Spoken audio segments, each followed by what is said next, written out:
Money. Welcome to the project. If it's TDP, you can bet it's must-see TV. Real talk, having real talks with the TBE. The best ever, letting me be me. We be always busy and they hate that. They gotta see Miggy in his Maybach. Hater couldn't hit me till they listen to a playback. What I owe you, cause like really this the payback. No Diddy, take that. See in profit, we could pop it till it's over. See the vision can't be cropped unless I'm chopping it through Nova. Kato jumping in and out of pocket like a soldier. Cause like really to touch every single topic is a project. Let me show you. Up to something like my hand on a cannon. Push a button like I'm Lando or Landon. Climbing up the charts, how you smart but you can't understand it. You will never see us famished, so vanish, for real. Welcome to the project. He's alive, ladies and gentlemen. That's right. In the physical form. The grind does not stop. The grind don't stop, it just changes. Talk to me. Isaac Keys. Hey, man. Hey. What's up, everybody? I'm glad to be here, man. Hey, thank y'all for making it happen, and I'm glad, the flights were acting accordingly. And though all this, these storms and everything else is going on, so I'm here, man. I'm ready to talk that shit. Yes, sir. How you feeling, first of all? Hey, man, I appreciate that. I always appreciate when people ask nowadays more than before, but like, well, how are your mentals? Yeah. You know what I mean? Because they kind of taking a look and seeing, the journey of just like the exposure. You know what I mean? Like, yeah. It's, So dealing with the on. exposure. Yeah, like it's exposure of having been here talking and talking somewhere else and how I had to handle regular, lifestyles and also career. So, but all to say, man, I'm good. I'm good, man, because I take the time to pay attention to it. I take the time to pay attention to my mentals. I take the time to pay attention to my surroundings, and I have a great support group. What do you, like, aside from having the great support group, what do you think that it is that you do to keep your mental health fine that differs from what another man would do, or some advice you could give to men on how you handle your situations? I took a point to learn, to seek the knowledge about, your mentality. I remember being in relationships. I took the time to look at the YouTube University. Yes, sir. And look and say, okay, what's going on in relationships? Why do people get divorced? What kind of relationship? To learn more about who I am and then pay attention to what I bring to any relationship that I'm in. Because I think what happens is we go out here and we think we operate in a way that we think we're supposed to operate, and maybe it was the vibe and whatever surrounding we in. But a lot of times you got to get to know yourself first. Or you have to get to know yourself first, and then you operate around it and you hold on to it. So get to know who you are, and I took a time to do that. I think that's an issue with a lot of men in relationships, right? As men are constantly, when they jump out of a relationship, they're right back in one in some way, shape, or form. Whether it's just that they're having some fun on those nights, they're still engaged in that relationship. You don't, as men, we like to think that we're so tough. And like, oh yeah, we just smashed, and that's it. But you are giving a piece of yourself every time you do that. You know what I mean? You definitely, unless it's terrible. I mean, you get in your feelings when she don't call you. You like, hold on, she didn't call me back. Like, hold on, I thought I was gonna be the tough one in this situation, and she flipped it on you. You like, okay, hold on. So you call her, hey, what's up? Yeah. Just trying to take the temperature so you can try to get your power back in the situation. But that's again, man. Everybody's playing defense a lot of the times, man. Until you are able to step into your vulnerability and your strength at the same time, then you operate on how you want to move. And then usually a lot of people come along and they just, they'll move and groove with you or not. Yeah, because you watch a lot of men escape from their trauma, their pain through that. And it's like, you're just not there. But when those nights come and you're alone, now that it could hit you. It can hit you. So I try to tell people all the time, you really have to focus on self. When you get that time, when you whatever it is. I just had my child. I've been talking about it a lot. Congrats, bro. Appreciate you. So for me, it's that if I could get to the gym for 15 minutes, because I'm not going to be able to go to the gym as long as I normally want. If it's 15 minutes that I get to go for that walk, I'm taking that 15-minute walk. So it's super important to be able to take that time for it. Yeah, they say, go ahead, I'm sorry. Just to the point of knowing yourself, because that's what's going to help you navigate this world. Like the one of the quotes that I always kind of refer to is, a friend to all is an enemy to himself. Yep. Right? Like if you're constantly trying to appease the people around you, sometimes it's important. It's important. It's the important people around you, I'm saying. So you want to do that, but you lose yourself in the midst of all that, trying to please other people. There's room for both. Like, you got to take care of yourself so you can take care of others. Yes, sir. You know, but as men, we know we want to take on the providers, protectors, and we want to take all that in. But I think there's also a time where you got to sit back and be like, okay, let me release. Let me, relax, take a moment. Let me listen to my angels. Let me listen to, my thoughts for a second to be able to come back out and be able to take care of. Like, and you were talking about you take care of my meals. I had to take my moments. I say, sometimes I get people exhausted. It's great. I'm grateful for everything that's come in my world, into my space. But in order for me to deal with it and give that energy every time I come out, then I had to take time to just kind of for myself. I'm a Gemini, so it's like I got to have my me time. Then I come out and I can be the life of the party, but whatever I need to be for that moment. Because people ask you, like, how do you deal with this all the time? How do you deal with people coming up to you and talk to you? I said, because I know it comes with the territory. And if I didn't want to deal with it, I want to come outside. If I wanted to be bothered, that I get the private room in the back for the dinner, something like that, so I can have schools. Like, you take those extra steps. And I'm learning to take those extra steps when I need to, because people come out. I'm grateful for all the fans. I'm grateful for anybody that's following me, that's on my journey and just want to indulge with me. So I'm grateful for that. So yeah. Also separating yourself from the character. Yeah. Right? Like, I go pick him up from the airport, right? It's the Maybach. Usually people jump in the back because it's just natural. Like, I'm going to go in the back of the Maybach. He sits next to me. I'm like, he kind of still looks like Diamond. You know what I mean? It doesn't, like, what's going to happen to me along this ride? You know what I mean? But obviously with me, it's jokes. But I also with you see a lot of these actors and they speak about that. You're doing this Ghost series, right? I'm sorry, The Force. Yeah. With Tommy, crazy show. Right. You know what I mean? You're the co-star in it, right? You're the business partner. You're the boss man, right? And then you have to separate when you're done. Yeah. But I'm sure a lot of people walk up because it being such a popular show, like Diamond. Sure. Yeah, for sure. I mean, that's what they call out Diamond, and I accept it. I think. I think I got this role because, it related so well to me, and I was able to portray that through my auditions to get it. And then just the powers that be, and they're involved, grace to God, they chose me. Once they chose me, I'm all in. I understood who this character was from the very beginning, just reading the breakdown. And I understood the transition that Diamond was trying to make at the very beginning of this arc, from transitions in my own life, so it was that part from, and a lot of times I say is like, if you have to change the people you're around, you have to change your environment in order for you to actually change. And Diamond wasn't doing that. He was trying to say he was going to change, but he keep the same environment around him. And I used Diamond to be to be the person that I can't be in my everyday life. You know what I mean? Like, I understand the transition, but as we started to go further into season 3, like, I can't be that angry. I can't be that, but sometimes I want to. Right. We do business and we do people with somebody, and we got to be like, oh, okay, cool, thank you, sir, thank you for doing business, but you really want to duct tape them mother to the chair or strangle them, you know what I'm saying? Strangle them, but you can't do that. So Diamond was an outlet for me. Diamond was also a place where I could use of therapy, but also somebody I could bring to life and be able to show the different sides of me and him. That's powerful. That is super powerful. Because I'm sure at some point you want to lean into it and, right. You know what, today I am Diamond, motherfuckers. I wish him, right. Every night you take bits and pieces from the character that you like. Yeah, and people be like, hey, man, you acting like Diamond right now. Or is he acting like me? Especially if you got kids, too. Yeah. Because they only can see you one way, at home and how you are against the world, let alone this figure on camera. Sure. Do you have kids? I don't have kids. I have a niece that's like my daughter to me. Okay. You know what I'm saying? So how I would raise her and a part of our family. But, her, and then I have a lot of nieces and nephews from like close friends that, they deem me as their godfather or their uncle in a sense. And it's like, I remember when one scene, the first episode, it was another scene I did something for crime, for what was it? It was a show, but anyway, I got it on time where my character died. And they had to call me and FaceTime me with my nephew on the phone so he could actually see that he's okay. He's all right. I thought this is a show. And then moms be like, let me know ahead of time before any of that happens. So she had to feel so right. So because it's real. And like, even in this episode here, like it was emotional. Like this, last episode Don was in was emotional though. Yeah, I'm telling you, my boy Fred and I, we always, every time one of these Thursday night at 11:59, the show's about to come on.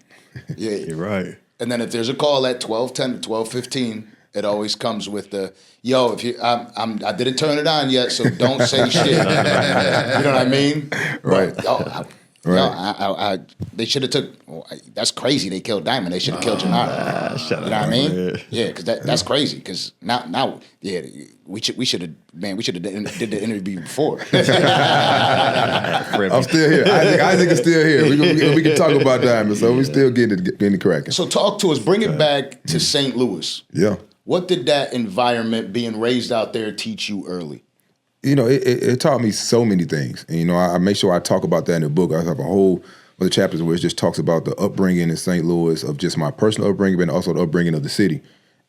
St. Louis is one of those, you know, I say conventional conservative type cities, like you hardworking, work your job, raise your family type of job, you know, type of city, blue collar.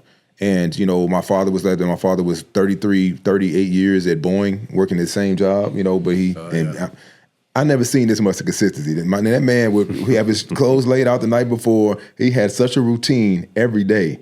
And I think that probably stuck into me where it's like, I don't like mundane. I like my day to be a little bit shaky, something. Like, you know, a little something. Give me a little something, because if not, I just like I'm just going through the rat race. Yeah. But going up there, man, for me, I had both my parents in my life. They came from, you know, humble beginnings, and they wanted to make a different life for myself and my sister. And they did the best they could and gave us a lot of opportunities to make what they wanted more. And I think that's what any parent wants, is to try to have more for their kids than what they had. Right. And they did a great job doing that. Sports was a big part of my life. And I think I learned so much about life through sports. You know, you fall down, you get back up, learn how to work with a team. And a lot of times I was the only black kid on the baseball team. You know, so that's a whole nother turmoil, you know, of trauma that you're trying to realize and trying to fit in and image and stuff. So I break down the things that we don't talk about. You talk about as men, the vulnerability, trying to fit in, self-confidence, self-image that we couldn't talk about then because people would take advantage of it and they, you know, start clowning you or bullying you in the West. Take it for weakness. Yeah, but now I'm grown, I can talk about all those different things. So I break it all the way down from adolescence all the way up to present day, and just how that city helped forge the person that I am today, and how I learned a lot of things that I didn't want to be a part of, because there's a lot of people that are a product of their environment in cities like St. Louis, because they never get out, they never see anything else outside of it. So now what do they become? They just become whatever they saw around them. Right. And that ain't, you know what I'm saying, that ain't living. That ain't life. They have a limited worldview to just what's going on in that town. Yeah, you're a big boy though. How long were you like that? Because I don't think I think you started off so early. You didn't take no licks. Hey, look, I was athletic chubby. That's what I was athletic chubby. I was elementary school. I was probably one of the bigger kids. Middle school, my life paused. Everybody else got bigger. Everybody got faster and stronger. And I didn't grow into myself probably until going into like my junior year of high school, when I started to kind of fill out and start to stretch out. I had to stretch some of that chubbiness out to get to something else. And I was working out and playing sports and everything, but I was still like, I was a late bloomer, bro.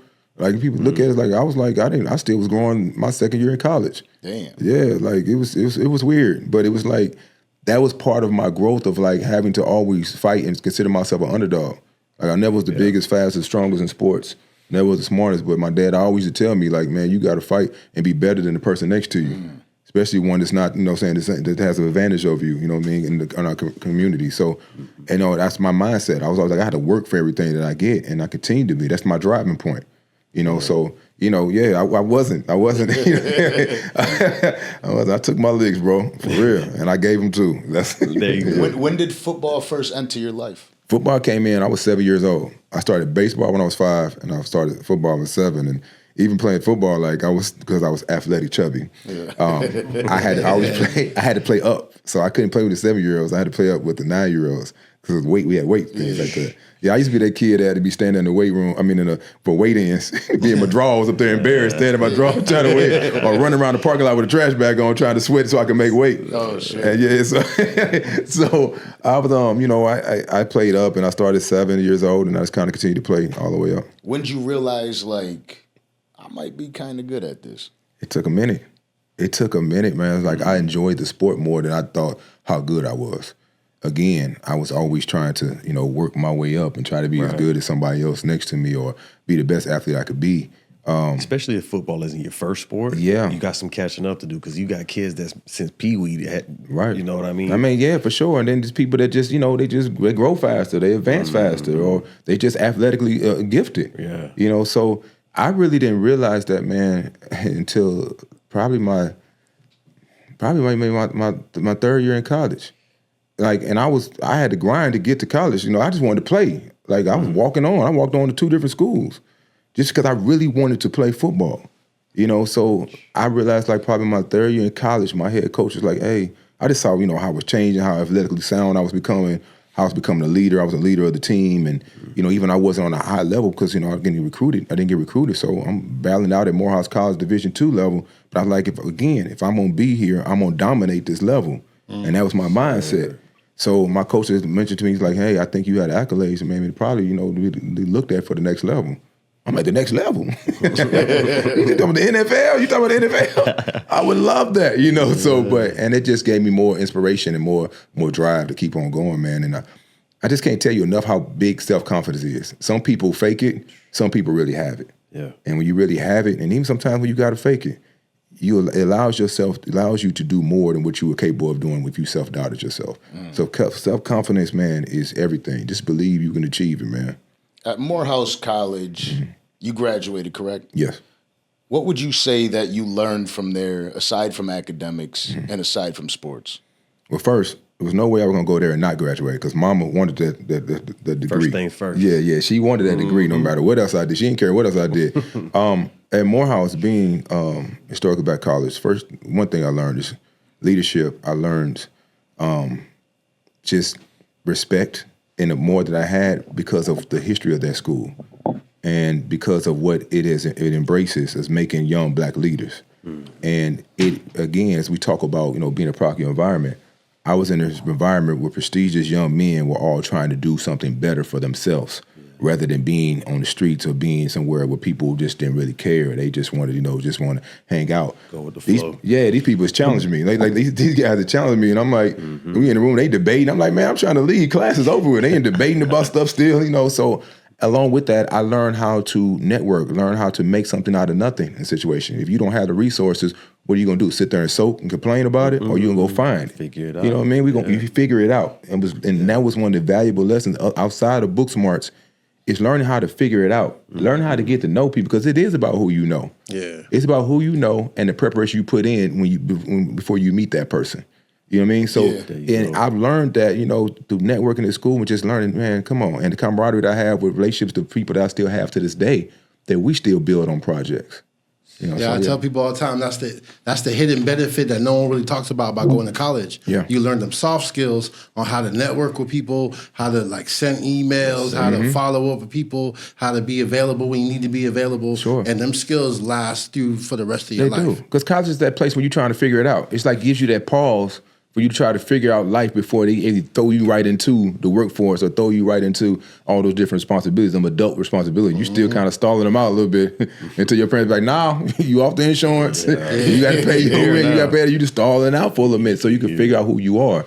And, along with trying to, develop a foundation for your career. Yeah, you made a good point about the environment. It's like when you're amongst people that are also striving to do better for themselves, how dare I be the weakest link in the room? I will not. You will not. Okay, so how did you do what you just did? Where did y'all get them books at for the law? Oh, okay, where do y'all take y'all breaks at? Where do y'all studying at? How are y'all acing these tests? And all that's I'm coming with y'all. But the opposite is not associating with people that are going in the direction that you're doing, and you get left behind, and now you questioning things. Why? Because you're not doing what they're doing. Exactly. Yeah. Wow. A lot of times, as men, we ask at these pivotal moments of your life and your career, who do you want to, at that moment, who you wanted to become? But I want to ask it differently. Who did you not want to become in your life? I like that. I didn't want to become the guy that worked at a factory for 45 years and still didn't have the means that he wanted when he was done. I didn't want to become the guy that was, I didn't want to become honestly, I didn't want to become some of my uncles who I looked up to, but just saw their lifestyle. I didn't want to become some of my cousins who I also looked up to, who were involved in the streets, who that lure attracted me to. But over a period of time, I saw how it also became their demise. My goal was I always wanted more for myself, and my fear was not living up to my potential. Not knowing what my potential is, but my fear was still not living up to it. So throughout my journey of working odd jobs, working at that factory during off season of school, or working as that dishwasher at that buffet line where it's just demeaning when you finish all the dishes and then they bring a whole load of dishes in there and you going home wet and your check is nothing. I was a dishwasher. I love that's we was like it is soaking wet for like 8 hours, bro. You slipping, almost ready to bust your head out there, and you finally feel like you finished all those dishes, and then here they come, boom, boom, boom, boom, boom, right back in there. You like, bro, that's demoralizing. But those things all taught me what I did not want in my life and what I was willing to work for to not be that. And I think that's important because even now, I think like a lot of kids, they don't know how to work. They don't know how to work for something and they don't understand the value of money. And it's like, when you don't know how to work and understand the value of money, then that you're doing yourself a disservice. And parents need to make sure, yes, you want more for your kids, but they still need to understand those values and those lessons. Right. Because if they don't, then they're going to become a dependent. Mm-hmm. And that ain't what you serving. That ain't what you're trying to serve up for them to be a dependent in their life. You're trying to get them so they can soar and fly out and do their own thing and you be proud of them. Mm-hmm. So I took all my lessons and things from jobs and from people that I've seen in my lives. God, you didn't even know I love them, but at the same time, I didn't want that. I didn't want to be like that. That's dope. That's the real shit right there. When you obviously, we're going through the stage of your life, right? And now we're at the NFL. Mm-hmm. What was the biggest transition going to college to the NFL for you? It was a whole lot. Because first off, NFL was never the dream. Like, again, I just wanted to play football in college, get my education paid for. I mention that to kids all the time now. When I coach kids or when I was coach kids, it's like, hey, man, just get your education paid for. If everything else works out on the next level, go for it. But get your education paid for so you don't come out with them student loans. You don't come out with, having to owe somebody for the degree and use your, athletic abilities to get your degree. Like, use them so they don't use you. Yeah. So coming out, like, again, my coach mentioned to me, like, man, you had the accolades. And I had another coach that was going to coach me, but then went to the Cleveland Browns and was like, I can make sure I get you a workout. But I understood, like, a lot of this stuff is a grain of salt. All I could do is do what I can do. And what I could do was show up for workouts in the morning, show up for workouts after practice, and show up for that other workout that I need to do so I could be better than everybody else. The one that they not doing. And I continued to do that. I continued to show up. I continued to try to put the work in for it. And eventually, I was like, oh, okay. Well, now these scouts are coming to look at me at the games. Come to watch tape, and they start to notice me. That feels good as an athlete to be noticed and feel celebrated for everything, all the work that you put in. Work I've been hustling. Right. But then that transition is not easy. Like, they got the draft that came in April. Most people go to the combine. I didn't go to the combine. I didn't get invited. I didn't get invited to a Senior Bowl. I didn't get invited to an East-West Shrine Bowl. I didn't get invited to a Division II Bowl. And I'm like, why? Right. Why am I being overlooked? And I'm first team all conference. I'm preseason All-American. I'm all these different. Why am I getting overlooked?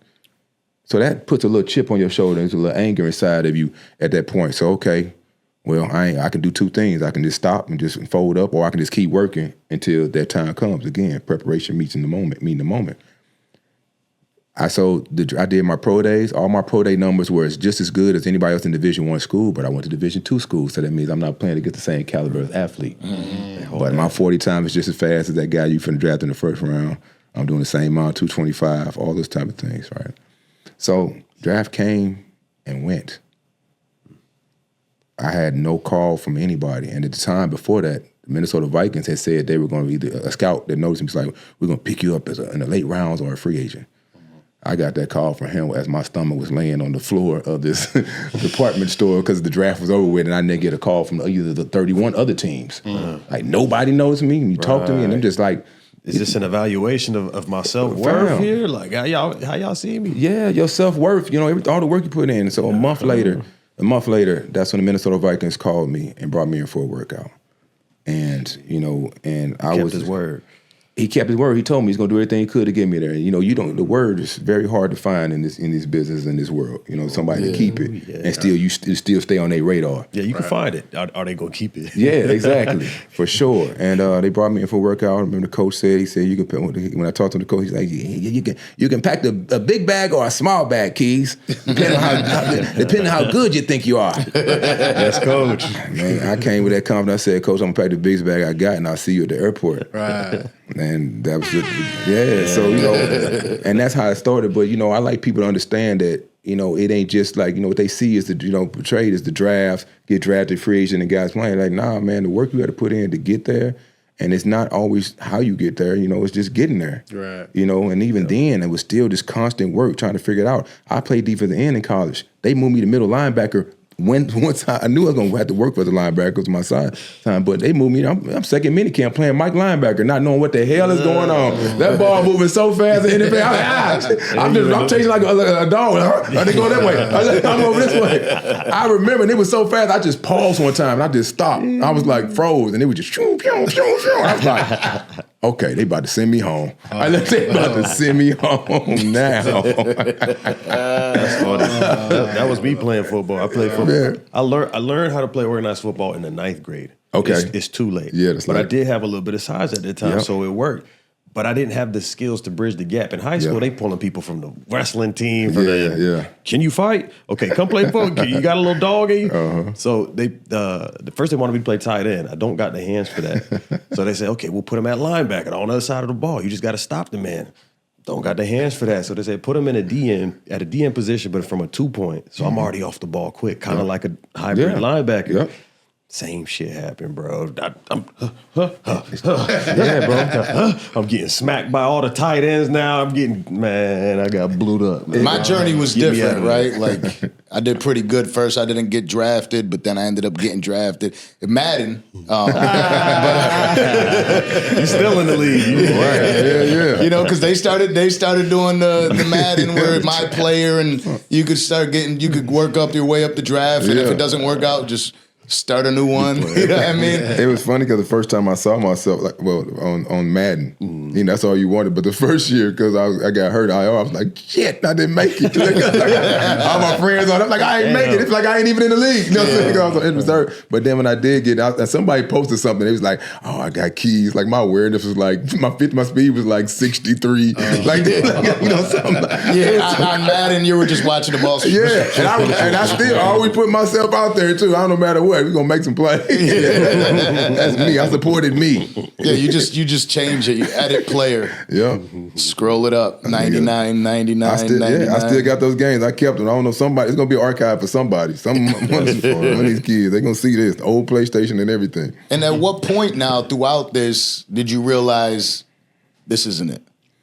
Man, every year was a battle for me to be like, okay, well, it was an injury. Okay, now I'm starting for the job. My second year going to Minnesota, then there's another injury all of something. And I never was injury prone. This is just happening. Yeah. And so the thing they talk about, man, what they don't talk about is the mental aspect. Physical aspect, you can be good, but the mentality of like, dang, are they gonna cut me? Or the coach didn't speak to me today? Or like it just felt like I didn't get as many reps today. And you go home with that.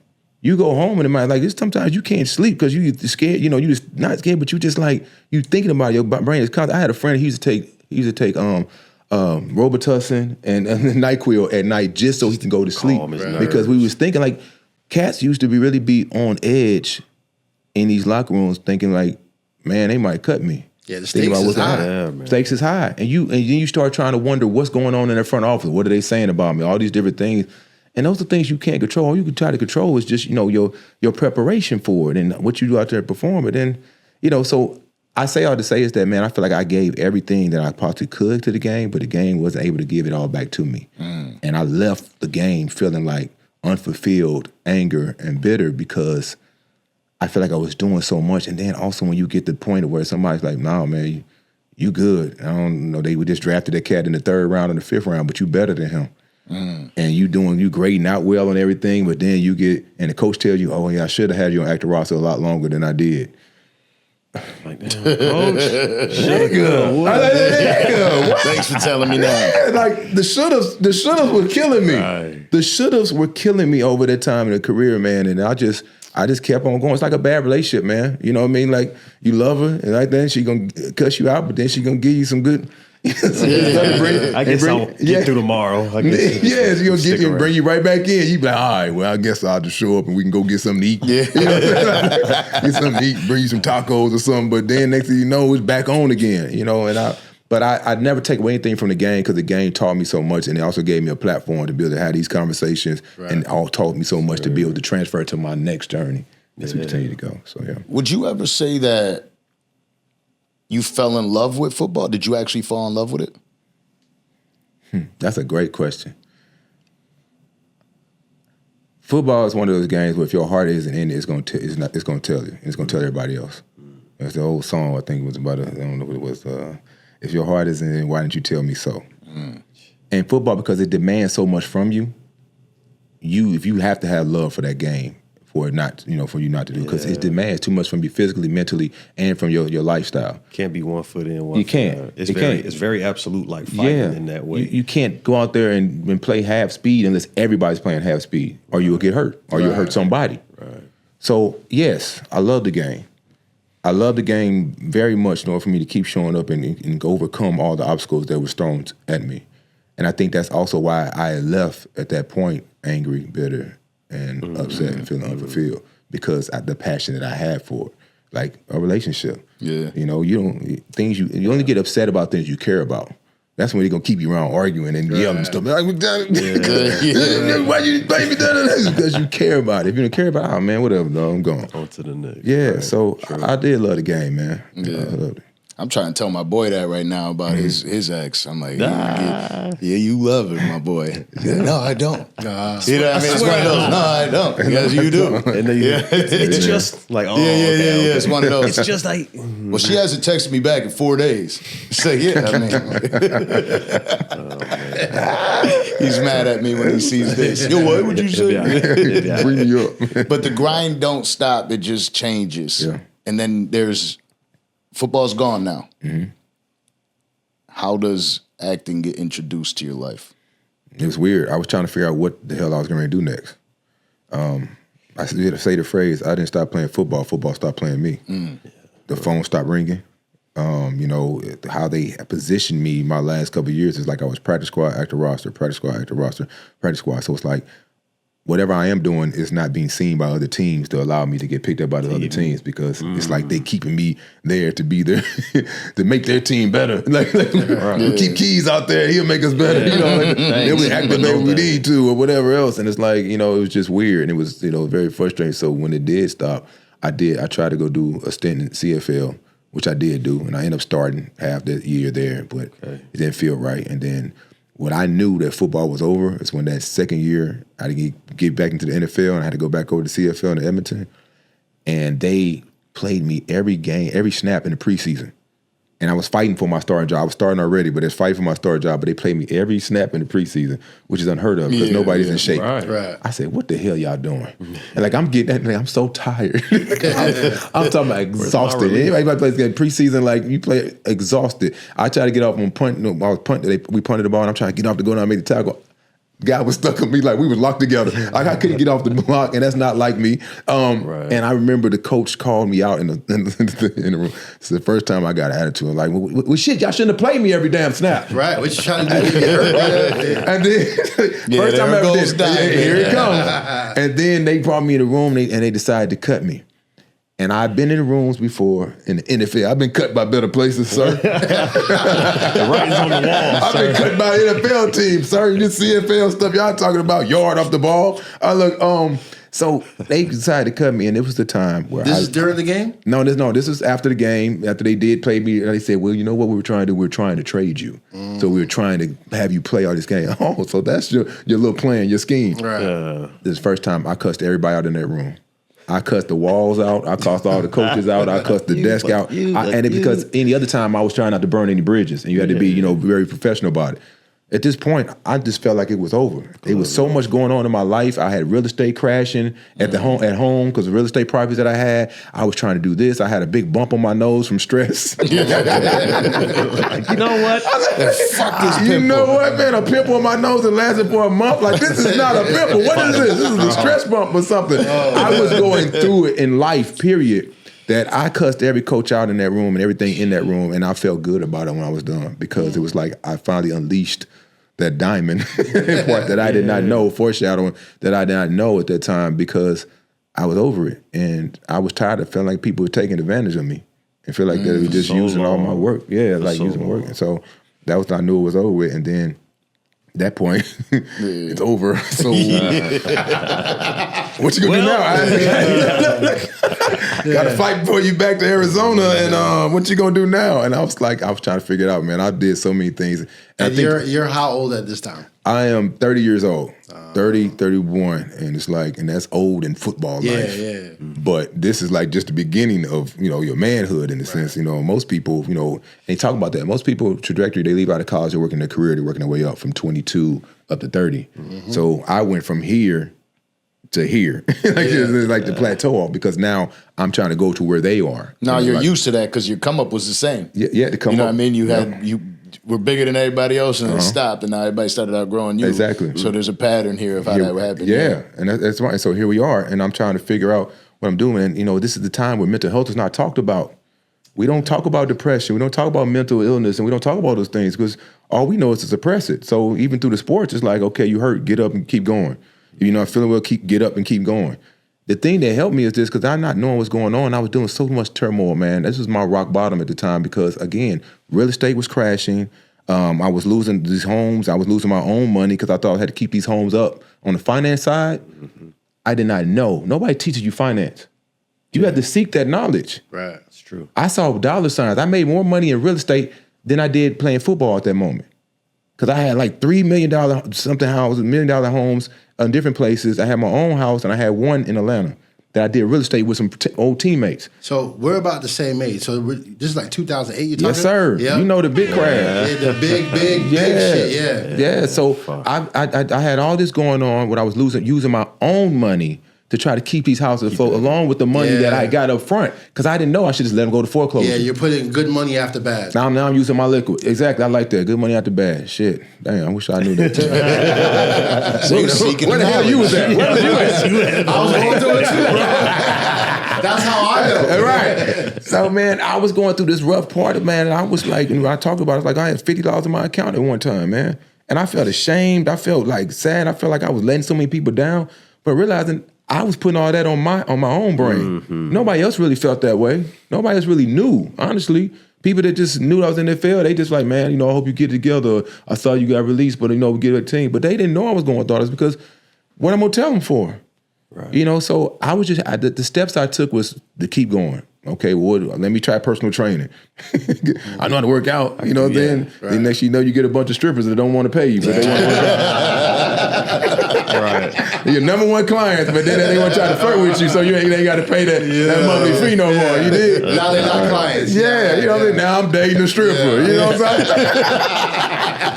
Really I'm going to get paid one way or the other. So I'm in love with a stripper. Right. So I was doing that. I was trying to find odd jobs, and I was trying to get over the mental aspect of feeling like, damn, I'm an NFL player. I was an Arizona Cardinal once, and now here I am doing brand ambassador work with Hennessy Black at the club in Scottsdale. That's the real ego death. That's what they call that. Ego death, right, man? So what helped me, man, is I also had made some steps. I had a friend of mine from college that wanted to be my publicist while I was playing with the Cardinals. And he's the one that put me in different rooms, like going to the BET Awards and being around different rooms. I'm going to Essence Festival, speaking on panels, like that. And I remember I was speaking on a panel, and I give him a shout out all the time. As I talk about with Lamar Rucker, who's coming off Why Did I Get Married at the time, and Lance Gross, who was on the Tyler Perry series. Okay. And we speaking on a panel, and I'm coming from the NFL, like this, just fake it till you make it, NFL talking, that things. And then, and I was like, I saw the attention they were getting from everything they're doing. And it wasn't attention like I wanted to be an attention whore, but like that. It was the fact that they were getting the gratification from the work that they put in, and people were seeing it. Yeah. And they were celebrating them. Admiration. Yeah. I felt as though all the work that I put in through football, I never got that. Because you was on the practice squad. I was on the practice squad, but even when I was on the active roster, even when I was, was playing and things like that, I tell both of them, because I don't want people thinking, oh, you was a star in the NFL. No, I was busting my ass, literally, trying to make these teams and trying to prove myself, and over again, that I never felt like I got the gratification from the game. So I was seeing that in acting. I was like, oh, okay, well, I want to be an actor, maybe. So you say that to somebody, they'd be like, okay, well, what are you going to do? Well, you need to go to LA to take acting class. Oh, okay. Right. Acting class? I'm in Phoenix, Arizona, dealing with foreclosures on houses and stuff. And now you telling me to go to LA? Where do I start? Where do I start? There's no theatrical market or anything with acting in Phoenix, Arizona at the time. None. So again, I ended up meeting a commercial agency in LA. I auditioned for them. They said I was green, but they wanted to sign me because I had an athletic background. So I was driving back and forth from Phoenix to Arizona like in the middle of the night to avoid traffic to get there to audition for different projects and do that and then drive back to Arizona while I still had my house. You know, I was doing it through the middle of the night, avoiding traffic, staying on my cousin's couch, staying in my cousin's apartment, staying on a friend's couch throughout the day until I can drive back and avoid traffic. That's how it started. Mm-hmm. That's how the acting game started for me. And I decided to finally move to LA, worked as a personal trainer with one of my old trainers out there, and did that as my first job.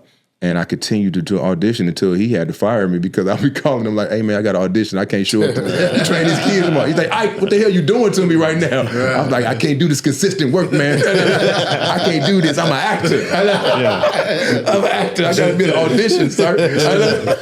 Strippers can wait, man. Yeah. Be all right. Yeah, man. And then I just worked odd jobs, man, throughout LA, man, from group homes. I have some really crazy jobs, too. Talk about them.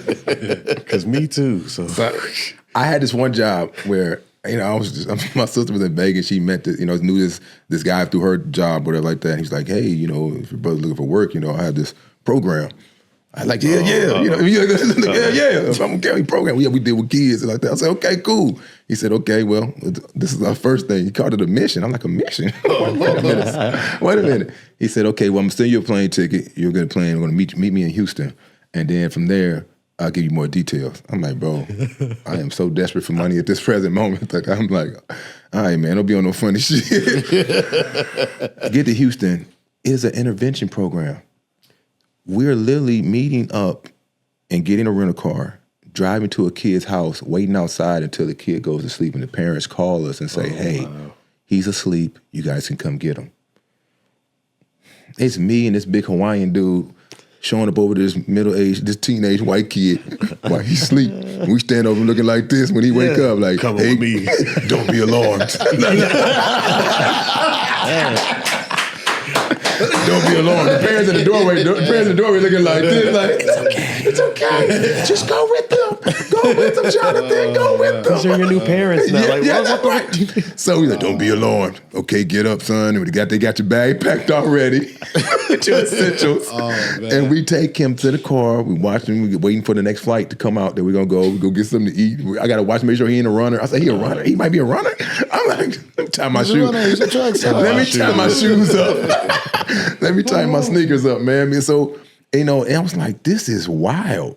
How long you was kidnapping people? Bro, hold on. You know, and work got a little slow after that, you know. Wasn't many clients, but we were successful with that one. We got him to the camp that he needed to go to, and I got home. I was like, what the hell did I just do?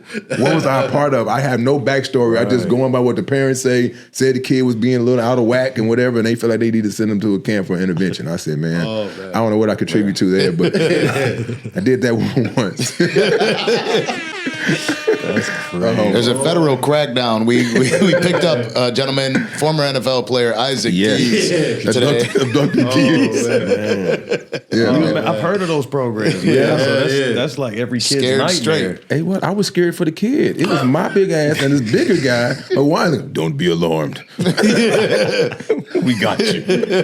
After you drop him off, he was like, don't forget to give me 5 stars. 5 stars. Do me a favor. Give me 5 stars. Oh, man. Oh, wow. But That's a fun one. when did it first happen for you, the first acting gig? Yeah. I crashed a commercial audition. A friend of mine was like, hey, man, it's an audition for football players. Oh, hell yeah, right in my alley. Let's go, sir. And I wasn't booked. You know, when my agency didn't book me for it, I just went. And it's called crashing, where you just go, sign your name, and if they see you, they see you. So I did the audition. It was weird. You know, a lot of times they say football player, but they don't even know what they want. We're going to do this drill here where you karaoke to your left and then you go forward and do this. Like, okay, what are you talking about? You know what I'm saying? So I do, but I end up getting it. And it ended up being one where I didn't even know it. I was doing stunt work. And the guy had to tell me, like, hey, man, you know you're doing stunt work. You need to call your agency and get this bump. Because we were literally hitting, like putting the pads on and hitting. It was for a Ford F-150 commercial. F-150 commercial. And we were playing the football players. You don't even get to see my face in it. But that was my first commercial audition. And I'm telling you, when you do a commercial, especially back then, and you do it and they running it, and you just go into the mailbox and with another check and another check. Damn. It's before direct deposit. I'm like, oh, this is what this is like, and you don't even see my face, And so, and then they ran that commercial again, and then but to take it back even before that, the first time was I did a reality show. I did a reality show called the Donald Trump. Oh boy. Ultimate Merger on TV One. And it was the first of its kind where there was African-American bachelors, a little diverse, and there was a bachelorette, and we were all pursuing the bachelorette. And the bachelorette at the time was Omarosa Medical. Come on. During their prime. This is all that Celebrity Apprentice time and all that stuff. That's crazy. And I was like, man, I don't want to do no damn reality TV. I'm telling my boy this was supposed to. He said, man, they need to see you out your helmet, see your personality, see who you are. I said, they don't take reality TV stars as serious as actors, and I'm an actor. And I'm going to be an actor, sir. They don't take them serious. He said, man, just do the audition and see what happens. I did the audition and they chose me. So it's 11 guys on this show. I like this guy. Yeah. You know what? So we did this. We didn't even get paid for it. We didn't get paid a dime for it. We just stayed in Trump Towers in Vegas for 3 weeks. Sounds very Trump-like. Exactly, very much so. We take a bunch of these desperate guys, and we're gonna see this first of its kind with a bachelorette. It was the biggest show on earth. Exactly, Number one. But you got the look. But you got the look though. But that created the platform, and that gave me the extra bug of being in front of the camera. I felt comfortable in front of the camera, and I didn't realize most people didn't. But I felt comfortable in front of the camera. I was just being myself. So then I got a little ambitious. I was like, well, I'm gonna be an actor. That's the TV One. What's the next show you got coming out? Yeah. Give me an audition. I want to do it. And at the beginning of my acting class, I went in there and I was terrible in the audition. I was terrible. I'm telling you, I was stumbling over my words. I was nervous. I didn't know what to expect. But that was the start of understanding the process, because you need to understand the process. You need to know what it's like to go into an audition room. You need to know the mannerisms and the behavior that you need to have going to the audition room, especially when you first come there. As a beginner, you don't get the extra takes and to come in with a different swag. You got to come in and be just what they need you to be at the time and show them and be prepared. And I wasn't that. But I needed that to be able to break me down to be like, okay, let's go to acting class. Let's take this serious like we take football. We transfer that energy from over there to this game, and now we put this into this. And that's how it started, and that's how we kept generating to keep on working up and keep working up to get off my cousin's couch. Yeah. Wow.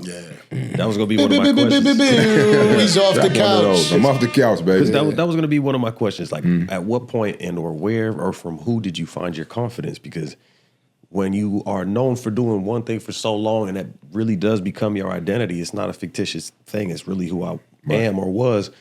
It's hard to jump out and be somebody else or do something else and kind of reinvent yourself. Yeah, the hardest thing is, man, is trying to find that passion that you had for so long in that one thing, which was football, and being able to find it to something else. Because if you don't, then you feel inadequate. You feel like you half-assed and then you don't feel fulfilled just doing the job. You're like, man, I do it. And that's where a lot of the depression and stuff comes in with a lot of athletes and a lot of people who've been doing something for so long, trying to transition. That transition, that pivot is huge. Yeah. But the confidence that I just played in the NFL, that I just was around some of the top athletes in the world, helped me. So when I was in that acting class and that kid that I was doing the scene with was damn near off book already, and I was still looking down at my paper reading, like, okay, I was reading the lines, and it's like I'm reading, like being not good. But I knew that if I put the same work in, that I would be just as good as him or better.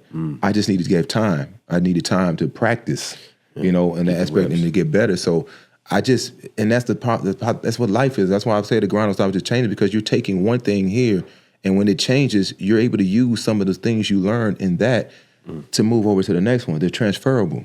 You just have to realize it. And that's why the journey is real. The process of the journey is so important, because that's how it's preparing you for the next thing. Yeah. Some lessons can't be taught. They can only be learned. Exactly. Meaning you have to go through it on your own. I can sit here and tell you what it's like to act, but until you go out and act and get the reps in, you got to. You won't be able to do it like I'm doing it. You know what I mean? Yeah. And then another thing, one thing that football taught me, and I was able to transfer into other situations, other sports, is coachability. The ability to take direction. That's key. And let somebody, and actually trust them, yeah. and trust their guidance, trust their professional experience, and then go with the flow and actually see it through. It's hard. As men, we grow up like knuckleheads sometimes. Yeah. My word is the best word.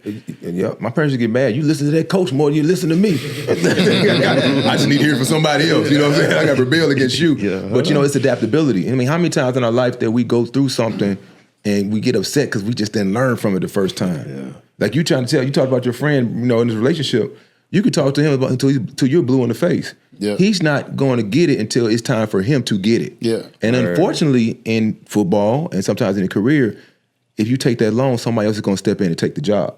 So I learned from football that I need to be coachable and adapt as soon as I possibly can. The quicker I can, the faster we can move on, the sooner the people trust me in that position. And that's what I learned from it. Yeah. Money's on the way. A plus B. Okay, bet I got the formula now. Yes, sir. As I've been scrolling through social media in the past few days, one of the things that I've seen that is pretty dope that I don't think I've seen happen at this capacity is the auditions that are coming out from Force, from any one of the Power series. Yeah. Right? You see, I seen this morning, I ended up seeing Tariq and Ghost when they were auditioning. I seen the Jannard. Yeah. I seen Tommy.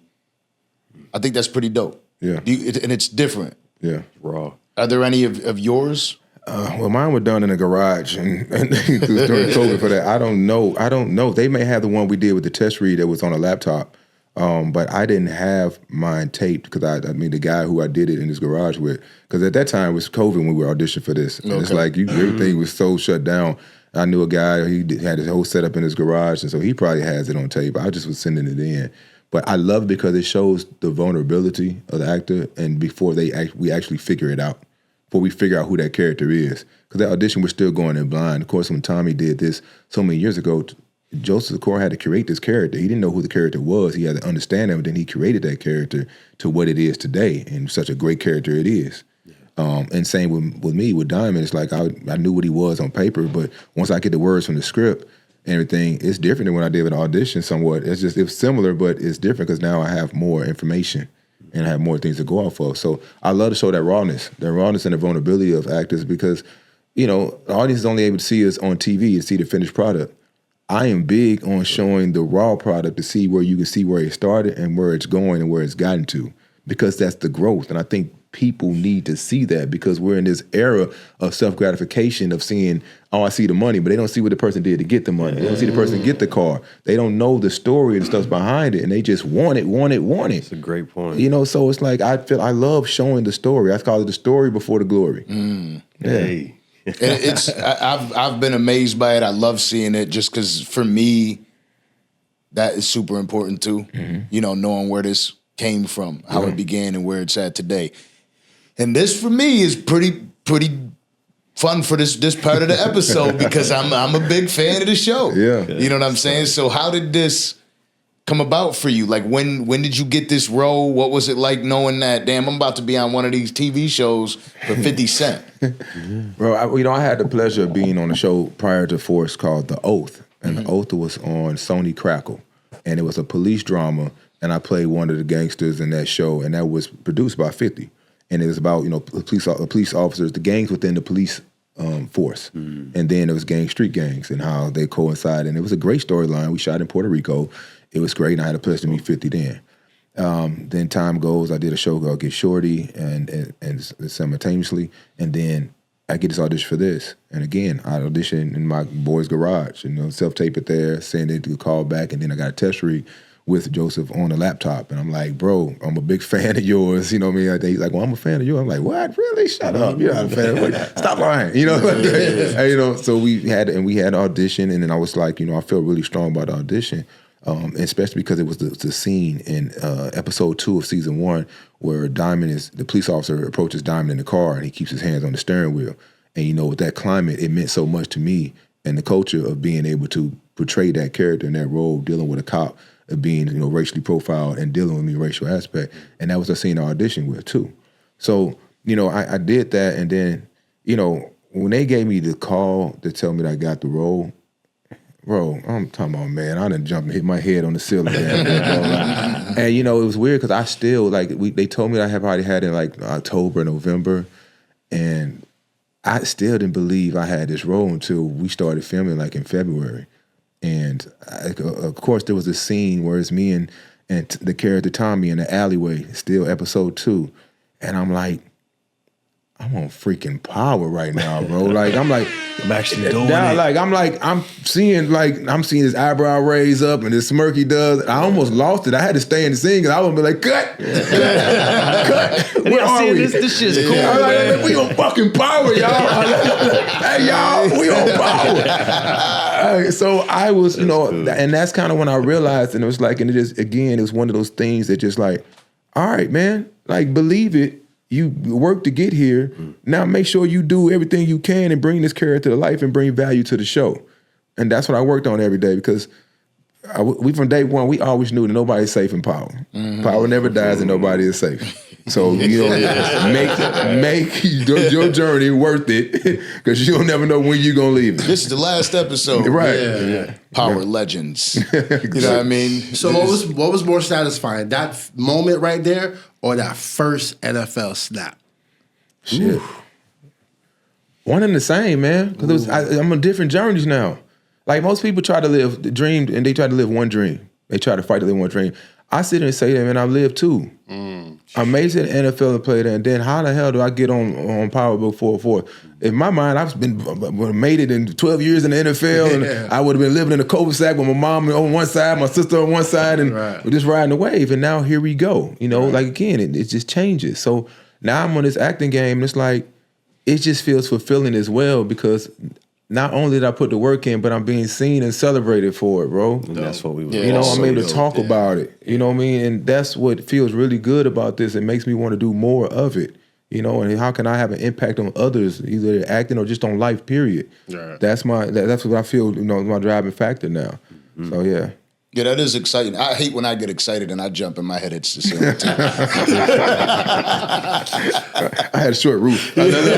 Small apartment. It's man. funny that you say that because I'm the same way when I see people. Yeah. Right? Like I told you when I seen you, I was in Shreveport with 50 for the Humor and Harmony Fest. It's a great and time. I'm at the top of the stairs. I'm hanging out with Uncle Murda and Tony Yayo. And here comes Joseph Sikora walking up the stairs. Yeah. And I was like, ooh! He looks like him. You know what I mean? Like it looks like he's really I slapped him up and I was like, you kind of like he's like, oh, I'm nothing like that. I don't know. Gary Owen, we just interviewed Gary Owen. He walks by the comedian. Yeah. And somebody's like, Tommy. And he's like, here we go. Yeah. He's like, I get this all the time. You know what I mean? But it was super dope because I also is for me. I'm sitting with Diamond. Yeah, you know what I mean. Like it's dope. It's a dope moment. And I appreciate it, brother. It's been a good ride, man. Yeah, man. Yeah. It's still going. And like, were you surprised by the success of the show? I wasn't surprised because I knew how big Power was, how big it was to me. But what I was happy was the acceptance. It was going of the fans because the fans, including yourself and yourself too, is that. You're unapologetic, very opinionated, and they're gonna call you out on your shit. Yeah, it's their if show. It's not done right, it's gonna be, they're gonna call it out. And they said it the first series because the first season was so much of having to unfold the characters and discovery and telling some back storylines, but not telling so much. It then kind of created that it didn't have all the power essence to it that season 2 had and then season 3. But the fans stuck with us. And we sat out for the strike of 2023. We put the fans on hold for so long in between seasons, and they were still right there with us. And I remember my guy told me I was doing something before the season aired this year, and I was at New York, the Classic with Morehouse and Howard. And he said, man, do you realize that the fans are still like rocking with you and you have been on in 18 months? And I said, damn. It didn't. I mean, it did seem that long, but it didn't seem that long. Yeah, because once it aired, it didn't seem that long. But I was getting. When Mama coming back? When Forrest coming back? Y'all, everybody talking about word. When you go, you need to kill your brother. And when Forrest coming back? So I was getting all of that, for 18 months, and then but they were rocking with us, man. So really, just big shout out to the fans, man. And big shout out to the writing room and the cast and the crew, bro. Just made it put this phenomenal season together, season 3. Yeah. Forrest is about to be on tonight, right? Shout out to Fred. Michael, go to sleep. Right. Go to sleep. I can't have you interrupting me. He's watching shows with me. It's super dope. My son stays up. We all know this, right? Like my kids stay up super late, so he gets to experience all the shows with me. I love that. I've always loved that midnight premiere of a TV show. Like I've always, it's always, I'm a night owl. Yeah. So for me, when I get the opportunity, 11:59 hits, ooh. Yeah, it's like the effort. I And then you press refresh, and it's like, there's a break? How many weeks is the break? But then you get upset if you stay up that long and then you fall asleep. You know what I'm saying? You're like, damn, I stayed up this late. But it's amazing. Then on the West Coast, we cheated because it's come over to 9 o'clock. So it's like nothing over there for to stay up. Oh, yeah, that's right. That's right. All about that. What about tell us a funny story that happened behind the scenes of this. Like, what was a more memorable moment? I try to think about that. I was thinking about that on the way. I think no. Okay, so in season 3, the scene, I think it was episode 5. Robert Townsend directed. I got the green jogging suit on. It's when we shot the Yardies up. Well, that was on Monday. Sunday, Chris, a.k.a. J. Nard, had his boyfriend Ken Cook party for Sunday Fun Day. And everybody was there. And we got lit. We talked about day parties. Oh, yeah. You know, we looking at it because we don't get our call sheet until later on. Like, okay, I got to be here at 6:45. We got to be here at 8. Like that. Okay, well, I can stay out a little bit longer or no. You know what I'm saying? Or I got to go to bed. That's the gauge. But we kicked it so hard that Sunday that we came in on Monday. I was hungover. I got this long, drawn-out scene. I'm looking at the guy and I'm like, the words are not coming right now, bro. Like I'm like, I said, yeah. And I can feel Chris behind me. Corey is playing Bones and Ahmad is playing, and everybody just kind of staring like this. But they were all with me partying, so they was like, "Come on, all right, come on." And it was one of the longest days, man. But it turned out to be a great episode, great scene. But we was fighting for our lives on there, man. Standing up there all that time, drunk, hungover, probably smelling like liquor, man. But it's because, we were a family. Like our cast is like a family. Like we still on group chats. We still root each other on. That's what we were able to get, So, that's one of the ones I can tell. Yeah. We had a good time. Shot the Yardies up and started all sorts of issues with Tommy. That's right. We had a good time in Chicago, man. A really good time. Shout out to Chicago, man. Tight, I show a lot of love out there. Having that alumni gotta feel a little bit like football too. Like, man, it's my gang. We've been through so much together. We came here together. Hopefully we leave here together type. That's gotta be a beautiful thing. And it's times where, it was times in some of the other seasons where, you feel like everybody's against you during the scene because everybody is against you in the scene. Right. People trying to understand Diamond, and Diamond like, no, we ain't doing that. No, we ain't doing that because I said so. And then everybody's like kind of against you. And then as they say cut, and you see them all outside, out there hanging on the corner of the stoop laughing. I be in the barbershop looking like, fuck y'all, man. Because I'm still feeling that way. Still mad. Yeah, you know what I mean? Yeah. I'm still mad at here. And it's like, but it makes you also realize that, man, even though there's acting and the street-like activity and allure, it does make you feel that same reality of street life where you're looking over your shoulder. Who can you trust? Who you cannot trust? That type of thing where you're always on edge and not knowing. You could trust this person for a limited amount of time, but then when are they gonna flip? And you don't know. Are you able to read your keys? Like that type of feeling, like that's walking on pins and needles throughout your life, and that becomes your norm. And so even acting and feeling that, it's exhausting. Yeah, and that's what I was asking early on, like the mental health there. Yeah. To turn that off, how long does it take for you to actually like get back to being Isaac after a scene? It just depends on the scene. How deep is that scene? So like I said, there was times where I see them outside and the scene was deep to me, but they probably weren't as deep as to them. And it's like how I had to defend myself, and sometimes they would carry over to be like, damn. You feel like they're all against you. I remember giving Joseph credit one time. I said, bro, for you to be doing this from 6 to, almost like 8 seasons, 9 seasons our season, I like and be that type of, had to be that character so much that I give you credit for being able to separate the two at times. And then I'm sure sometimes he can't. Sometimes there's moments, where you're just looking at it, but that's just outside looking in and looking over this life. But mine, it was just like, it's sometimes it's easy for me to cut the things off because I know I'm just acting the scene. But those deep scenes and deep exhausted scenes, like, give me a minute, give me a second, and let me, gather my thoughts back and get back to who I am. And that's the power of acting, because it's not acting at that point. Now you're actually indulged and you're embraced into it. it's not acting no more at that point. Like I'm that guy, I'm that person, I'm in that moment, and that's what you need to be, in these positions. Is there anything else that you could say you've gotten personally that's changed personally from acting? It's obviously affected your life professionally. Like that part has worked out very well. Obviously, you get enough out of that or a lot out of that. Is there anything that you've gotten from it personally in addition to that? Yeah, I think it's just, like you said, my lifestyle has changed a little bit. And then you're trying to bring certain people along with you. So, like now when you go out, you're more in the public eye. Yeah, stuff. And when you're doing that, so now your friends, that initially when this first started, your friends didn't know how to adapt to that. Oh man, hold on. Your friends, they the first one to go. Oh man, you Hollywood. They paid you to be here. Yeah, like no man, I'm just kind of chilling. So it's like everybody has to learn how to move different, as I say. If you in a relationship, my girl had to learn how to move different. My friends had to learn how to move different in the environment because you can't lash out. We come from different scenes where somebody get to mouthing off. Somebody gonna mouth off too, and they're gonna meet with that energy. Right. But we can't do that no more. Let somebody else, let the security handle it, something like that. If we have to, let's move past that and move on. So personally, what I've learned, man, is that I just feel like I have to move different in certain situations, but at the same time, I find what's my new happiness. What do I enjoy? Mm-hmm. You know what I mean? Like, if there's times like now I'm at that age where it's like, what do I enjoy doing? How does my vacation look? Is it still going to a resort for 5 days, all inclusive drinking? I'm like, no, I don't want to drink that much no more. Like, what else are we doing?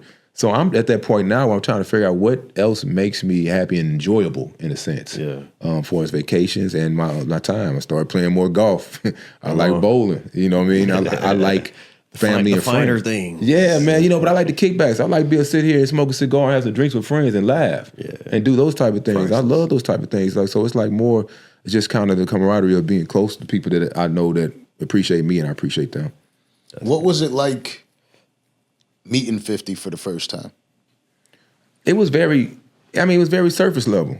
The first time it's very surface level. It's just like, hey man, how you doing? Of course you're a fan. Everybody, pretty much is a fan of his work and what he's done. But in my mind, it was more like I want to learn from him. As I continue seeing him, then like I'm seeing somebody who comes from from the records of playing different strong from streets. Yeah. But then he's in the boardroom with MGM. He's in the boardroom with, IAG agency or whoever agency he wants to and convincing them are stars. Like, hey, I got this show, this pitch, and now they working with him. Now you have a first right there. Like, I want to learn from people like Fifth, that type of thing. So as our relationship continues to go on, that's the type of vibes I bring. You know what I mean? I'm bringing like value, thank you, respect. But like, what can I learn or how can we build? How can I bring value to you as well as you bring value to me? Because it's never a one-way street. And, appreciative of it and, what the opportunity to be on his career. And I look forward to have the trajectory to move my career further in other aspects. If we can work together, I hope we can on more projects. Great. But at the same time, you can't just be dependent on this one lane or this one relationship. That's not what it's about. Yeah. It's about for me to take this opportunity here, do the best I can with it, and then be able to let it flourish and grow in other places as well too. And then come back and bring some more synergy together. Yeah. Yeah. So dope individual. Now when we're at the season finale, you see Tariq come back. Mm-hmm. As a fan of Power and knowing everything that goes on, how did you feel seeing that and knowing that scene? Well, I was still upset because I was at home. I didn't make it to episode 10. I was like, what y'all doing over there? Y'all already sent me the script. I can't even be in the table read no more. Like, what's going on? No leaks, They said Tariq coming, he coming back. And look, so I was like, hey, like somebody tell me. I'm calling Chris, I'm calling Corey, like, hey man, somebody tell me what's going on in episode 10. Like, don't just whispering. I just was, at this point, I'm just excited for the series and whatever we can do. Like, so like, let's keep it going. I'm excited for the actors that is involved in it and the flow of being able to continue.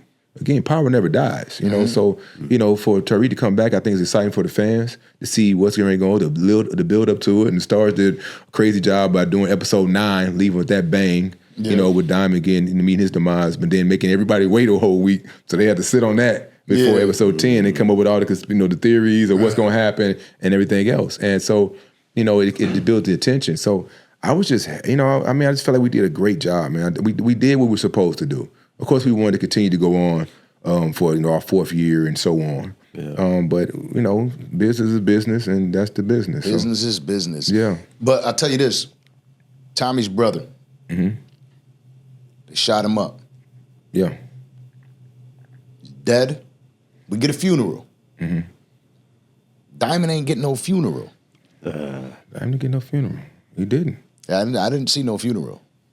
They did like a repast or something. They did something. They just had some beers and something. they just had Shanti pull up. Yeah, You know what I Shanti mean? pull up, and then Shanti Raheem showstopper. over there snitching, doing other stuff. Yeah. Jay Nor got to take him out in a way, but yeah, they didn't. They did not show a funeral. They did not show a body. So I don't know what that means. Maybe it means he comes back. Maybe he comes back as a ghost, not as the ghost. Maybe you just don't know. But they kind of left it open. So I'm excited about that. I mean, I was just, it was just dope. The episode 9, man, meant a lot to me because I knew my character was coming to an end. I'm glad Eve Riviera, the director, was able to do that because we have a personal relationship as well. And he's directed multiple episodes in the Power universe, along with doing videos for 50. And I think I knew he would get it. I knew he would understand it, what the power of this scene needed to be, and that episode needed to be. And I feel like that was one of my most exciting kind of scenes where, Diamond was able to really unleash the vulnerable side and try to really pull, explain some things. Why are you always protecting your brother? Well, here it goes. And along with the father scene in the episode, was it episode 5 or 8 or something in season 2, when Diamond was talking to his father, and his father was telling him why he needed to protect his brother. And that's when he took on initially his responsibility, because he wasn't messing with Jannar at that time. And Jannar came to the hospital. He's like, "I got you." And we know when that words, "I got you," it says a paragraph of words. It's like somebody taking a blanket and putting it over you when you sleep. I got you. Despite everything you've done and did, try to kill me, I got you. Because of I got this understanding from my father, and you got to protect the people that you feel are just a little weaker than you at the time. So even in that episode 9 of season 3, I just thought it was glorious, and I'm glad Chris is my scene partner in it because we have a relationship outside of acting as brothers, and that dynamic is pretty similar to our characters in a sense. Special. You know what I mean? So I'm 10 years older than he is, and he's more wild and kind of rambunctious and impulsive, and I'm more kind of sitting back and like, "Chris, you don't need to do that." Then he be like, "Okay, I won't," but then he go do it.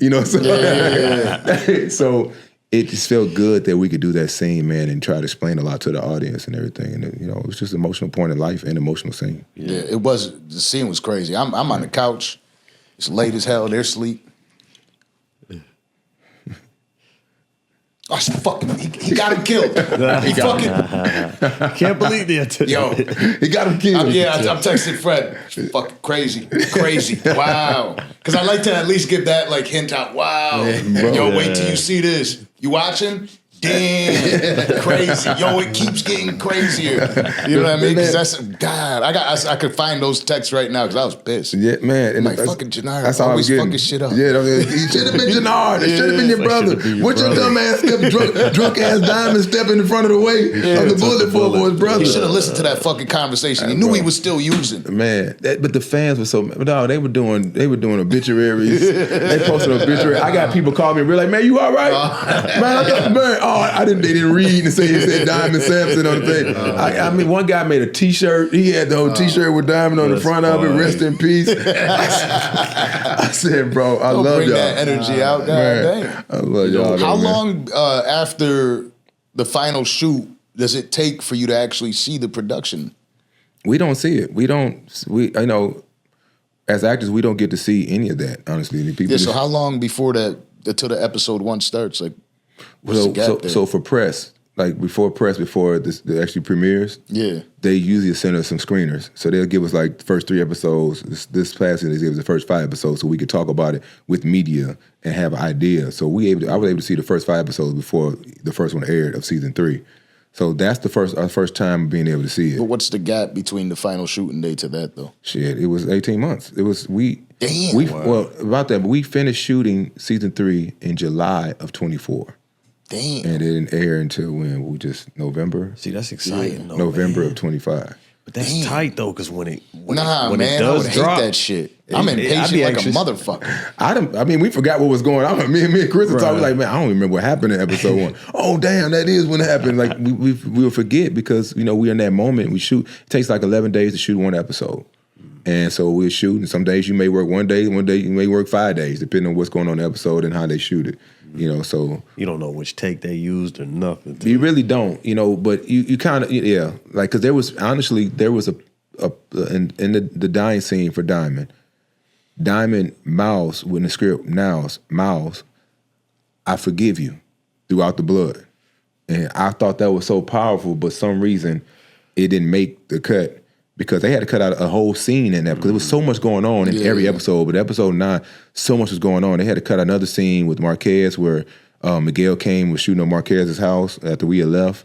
But I wanted that, that part in there. That's one part I was like, I forgive you because I just thought that was powerful. You're going to die, I forgive you because you just saved your life. Damn, I want these unreleased scenes now. You know what I mean? Like, I do too. But I was like, I guess I couldn't get out through the blood. So I was like, I forgive you.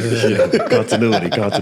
Yeah. But one thing about Power that I really appreciate is the responsible writing of it, like the responsible storytelling of it. Like, you guys merge fictional events with like real life happenings. Yeah. You know what I mean? So that's why a lot of people believe, but see you in real life and they like, that's Diamond. No, you can't tell me nothing. That's why they make the obituaries and they hang on to every word in every episode because it's very close to what happens, what really be happening. It is. It's like an acceptance. You have to accept that this can happen in the Power universe. Right, Tommy can drive the Mustang around everywhere. Nobody be the wiser. He's a block away from the fence when they're looking for him, and he stops. There you go, right there. They're at my hoce. That scene's over, right? You know what I mean? They didn't see him, that loud ass Mustang. And so it's once you accept that Power universe, it's so many things that you can play with in that. I think, and the fans just accept it and they go with it, and that's why it's become such a great show. Maria! Yeah. I love you. I was like, this love is powerful right now. Look at it. Every essence is powerful.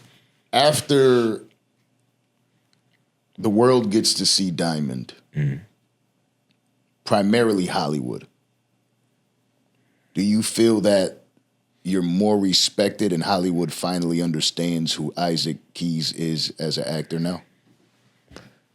I wish. But it doesn't feel like that.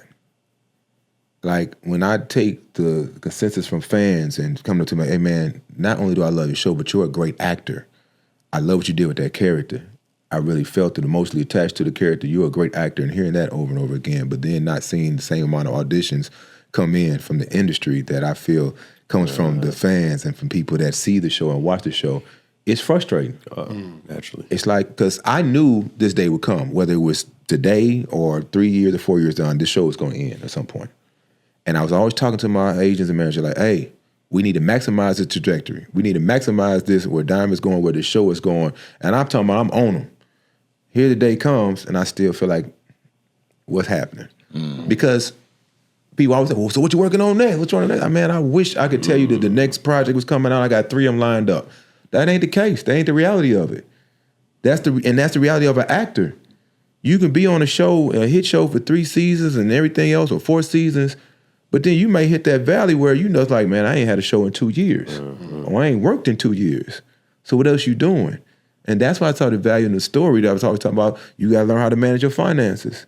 You got to learn how to do certain things. You got to find other things that can keep you occupied, so you just don't have idle hands and you just, involved in too much things. You got to find other things. That's where the book came about. That's where, working out comes about, working, doing certain things in the community, mentorship. I have to do those things because if I sit around and wait for this acting role to come along, I'm going to go crazy. Right. I'm just going to go crazy. You know what I'm saying? So I wish the industry would see more of it because I'm like, why not? Why not? And then again, how can you start to get the thoughts from football start to creep in the back of your head? That's what I'm saying. The thoughts from the past start to creep in your head. You're like, nope, I'm past that. I worked through that. I'm better. And now I got to use the positivity and the things that I've learned from that, so I don't go back to my default, to what I felt then. So honestly, man, I'm glad you asked the question because it is frustrating because you think, man, you came off a hit show, you did a great job with the character. Feel like people be lined up to have you in their next project. Yeah. This ain't happening right now. It will, but it just ain't happening right now when I want it to happen. And that's what I learned. I'll be telling Fizz my NDA does not allow for me to discuss the current happenings. But I'll let you know when you see it, you see it, okay? Yeah, for sure. For sure. Yeah.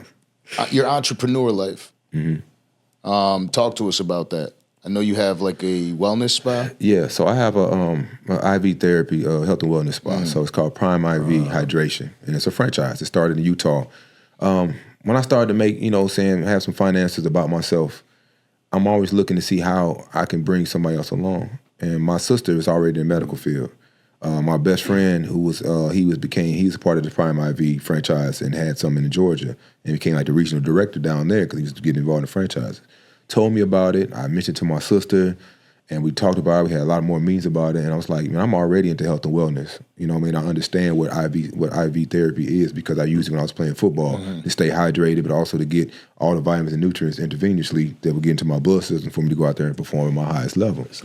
And now I know at this space, health and wellness is huge. Everybody's on to, the vitamins, where we take health and wellness. So we got involved, and me and my sister became owners of our own spa out in Goodyear, Arizona, man. And I couldn't be more proud of how she's taken that on and worked from day to day. I mean, my sister was building some of the doors for the place. Like she was part of the build out. Like she was staying up there throughout the evening, throughout the night, doing whatever she needed to do, and she still does that to this day right now to make sure that our business is running appropriately and accordingly. So I'm excited about that, and I was able to, bring the family on and do some things. So, that felt good to me. And then, outside of that, we mentioned the book. The book was something that came into play too. And that's one of the things that kept me occupied when, we're not working on acting and things like that. And gives me the opportunity to talk to you all and kind of like, I wasn't realizing all these different things until I started writing this book. I was like, oh, that's why I'm crazy in the head. You know what I'm saying? Or that's what affected me, or barriers or walls that I've put up because of childhood or because of something that happened. I talk about my first fight. Most guys ain't gonna talk about their first fight, whether they got beat up or whether they lost or whatever like that. Right. I talk about it because it's like it was a point of my life. We grow from it. Everybody ain't just tough when you start out. You know what I mean? Like toughness is built most of the time, or built some kind of way. Whether you had a big brother beating you up, or whether you got beat up in the streets until your toughness clicked, or whatever it is. So the book helped me so much because it allowed me to really take a deep dive into who I am, what has affected me along this journey, what has impacted me, what has forged me, what has made me be who is. And that's what all the grind is. When you look up the grind, the dictionary is basically forging and making and molding something to fit a certain environment, a certain situation. And that's what I came to. It was like grind, don't stop, just change, because that's what all life has been doing. It's just molding and forging me to be the person I am today, to be to prepare me for something else or deter me from something else. And, so I just think it's important that we tell these stories so you can help the next person, or the person that just feel like they're stuck or derailed, or, oh, damn, I went through that. Well, how'd you go through it? What happened to you? Like, relatability and humanity is huge for us right now. That's where growth lies, So it's all about growing. If you're not growing, you're dying. Yeah, stagnation. That's dope. That's deep. That's big, man. That's deep right there. Yeah, it's like one of them, like, you got to recover from for a second. You got to process it. You want to hit the button. There we go. So me having kids, I love experiencing films with him. Yeah. You know what I mean? Like my son is about to be 4, so he understands the movies. My daughter's 2. My other daughter's a week old, so she can't. She's just gotta. I just play music in her ear. There you know go. what I mean? Lauryn Hill. Yeah, there you go. Good music.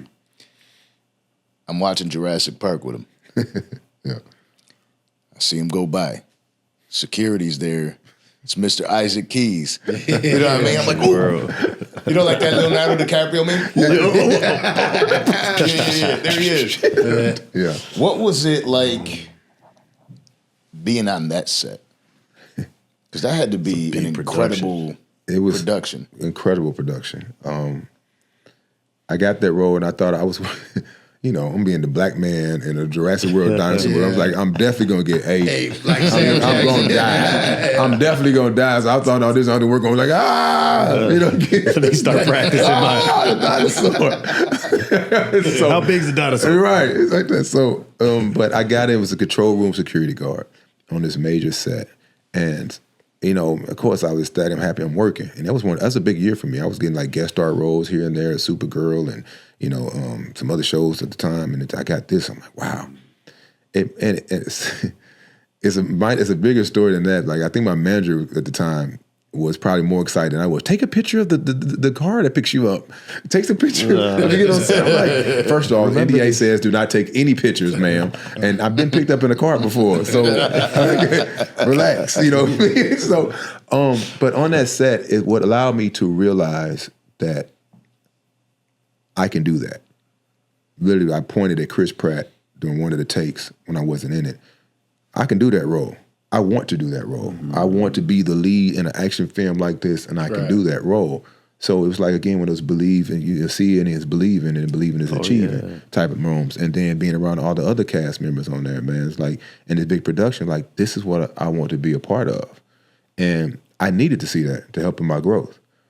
Yeah, that's one of the biggest. So it's like, oh, this is what it looks like. Yeah. Now that I've seen it, you have the comfortability to know that this is possible. I'm here now. And you're not so nervous about it next time you're on it. Right. And I remember my boy said, oh, man. He's been in the acting game for. He's like, man, that residual check gonna be crazy. I said, we get a residual check like this? He's like, yeah. He said, man, that movie gonna make over $1 billion. Something like that. I was like, oh, I'm waiting for the residual check. Look, come in. That check came in. It came in for about $30,000. After taxes was $15,000. $15,000. But that was, you know, money out the residual, and is, you know, I continue to get a little check. Still get a check every once in a while. The rest of the world get to pop it off on, you know, check. I just gave a couple dollars the other day. I appreciate it. Yeah. So, but it was one of those experiences. But, you know, it almost didn't happen. I'm gonna give all that. That's in the book too. I almost got cut out the film. Oh man! And it wasn't me. It was my manager. My manager. They didn't like it for you, or no, man. Remember, I said my manager wanted me to take pictures of the car and something like that. The non-disclosure agreement for this movie was probably about this thick. Damn, that thick non-disclosure. Don't do this. Don't take pictures of this because it's Jurassic World. Now, I watched all the Jurassic Parks. It's the first Jurassic World. All those in Jurassic Park. You know, but I wasn't that fanatic, you know, that fan that was out there, you know, doing that. And it was like, no, people will grab something and they will run with it. They're looking for something. Damn. I took a picture on set because I saw some other people take it. I was like, okay, cool. Took a picture on set. Took a picture with Chris Pratt. Sent it to my manager. Just her. I don't know why in the hell she felt like she could post this on Facebook or something. Oh, shit. And it was just a picture of me, Jake, and Lauren, and I'm not sure, I think Tony was in it too. And it was just a picture of us like there in the control room, security room, like there, right? The one that my character secured so well. I couldn't keep anybody out of that. The control room. That was great acting, by the way. So she took a picture of somebody on Facebook or something like that. And by this time, we were stopped filming. I'm at home. I get a call with her crying on the phone. Oh my God, I'm so sorry. I've been trying to reach you. It's like 6 a.m. I'm trying to reach you. I'm so sorry. I did on the picture and then did like that, and they're talking about cutting you out the film. I said, cutting out the film? I didn't post no picture. I ain't post no damn picture. I ain't post no picture like that. And then my agent at the time called and said, I don't know what was wrong with her. Why did she do this, and that? The director called them furious. I mean, custom like then the AP called and everything called, and I was like, I'm in my bed, I'm rolled over, I'm rubbing my head. I don't know what the hell is going on. I'm like, you can't cut me out of Jurassic World. I ain't had that many scenes in the first place, but they were pivotal scenes. Like, don't cut me out, sir, please. My residual check's supposed to come in. They've been telling me about this residual check. They keep telling me about the residual check. I need my residual check, sir. So then later on, man, it's like a defining moment where you realize that your manager or agent, they work for you. They work for me. And as much as I appreciate everything you do, somebody had a role. It's like football. Somebody got to go. The head coach got to go. Wow. Yeah. So I had to let her go, and she was like, "I'm not going to take any from your residuals." And you're damn right. Like, I'm glad you brought that up. I'm glad you brought that up because I wasn't going to give you anyway. Keep on bringing residuals up. You're going to cut it out. So that, and I called the director person. I said, I called the DP. And he's like, yeah, IQ is furious, this picture and whatever, because somebody took the picture, zoomed in, saw the Jurassic World logo on one of the shirts, and then started posting that, and it just went all over the place on the internet because they just zoomed in on it like that and everything. So, and he was furious because that control room cost a lot of money, and they didn't want that to be seen yet. And I called him personally. I left a long message because he didn't answer then. I said, just own it up to it. I said, you know what? It's my fault because I never should have sent the picture and sent it to my manager. I said, although I didn't post the picture, it's still my fault, and I take accountability for that. That's big. And I said, I apologize if I affected this show in any way. It was just an honor of me being on this project, and I appreciate everything you're doing. And, you know, whatever you need, feel like you deem to be done, then please, you know, I understand. Send me the scene so I could show my friends when the movie comes out. So. I hung the phone up and said, please don't cut me out this damn He gave me a call back later. I was in the airport at the time. He said, hey, I'm seeing you a lot. I'm here in the edit room. I'm seeing you a lot on camera in these cuts. He said, I'm not going to cut you out the film. You know, and then he was like, I was like, yes, sir. Hold it together. Yeah, I held it together, and I said, you know what, I appreciate that. Thank you. He's like, man, you did a great job in the scene like that. He said, I'm not gonna cut you out, even though I was how angry I was, and this and this and this, and I know it wasn't your fault. And I stayed in the project. Wow. So yeah, I was almost out of the rest of the world, brother. Listen, you handled that very well, though. You took accountability. You called them direct. It wasn't a word through the word. Have your people call. No emails. It was, hey, man. Yeah. Man to man. I knew that was important. And that's, again, learned through, you know, the process of life with football. Right. I was reading a book, you know, talking about blame yourself first. You know what I'm saying? Instead of trying to blame other people, blame yourself first. See what you could have did differently in the situation before you even got to that point. So I know where the blame came. You know, she posted a picture. Right. I shouldn't have sent her the picture.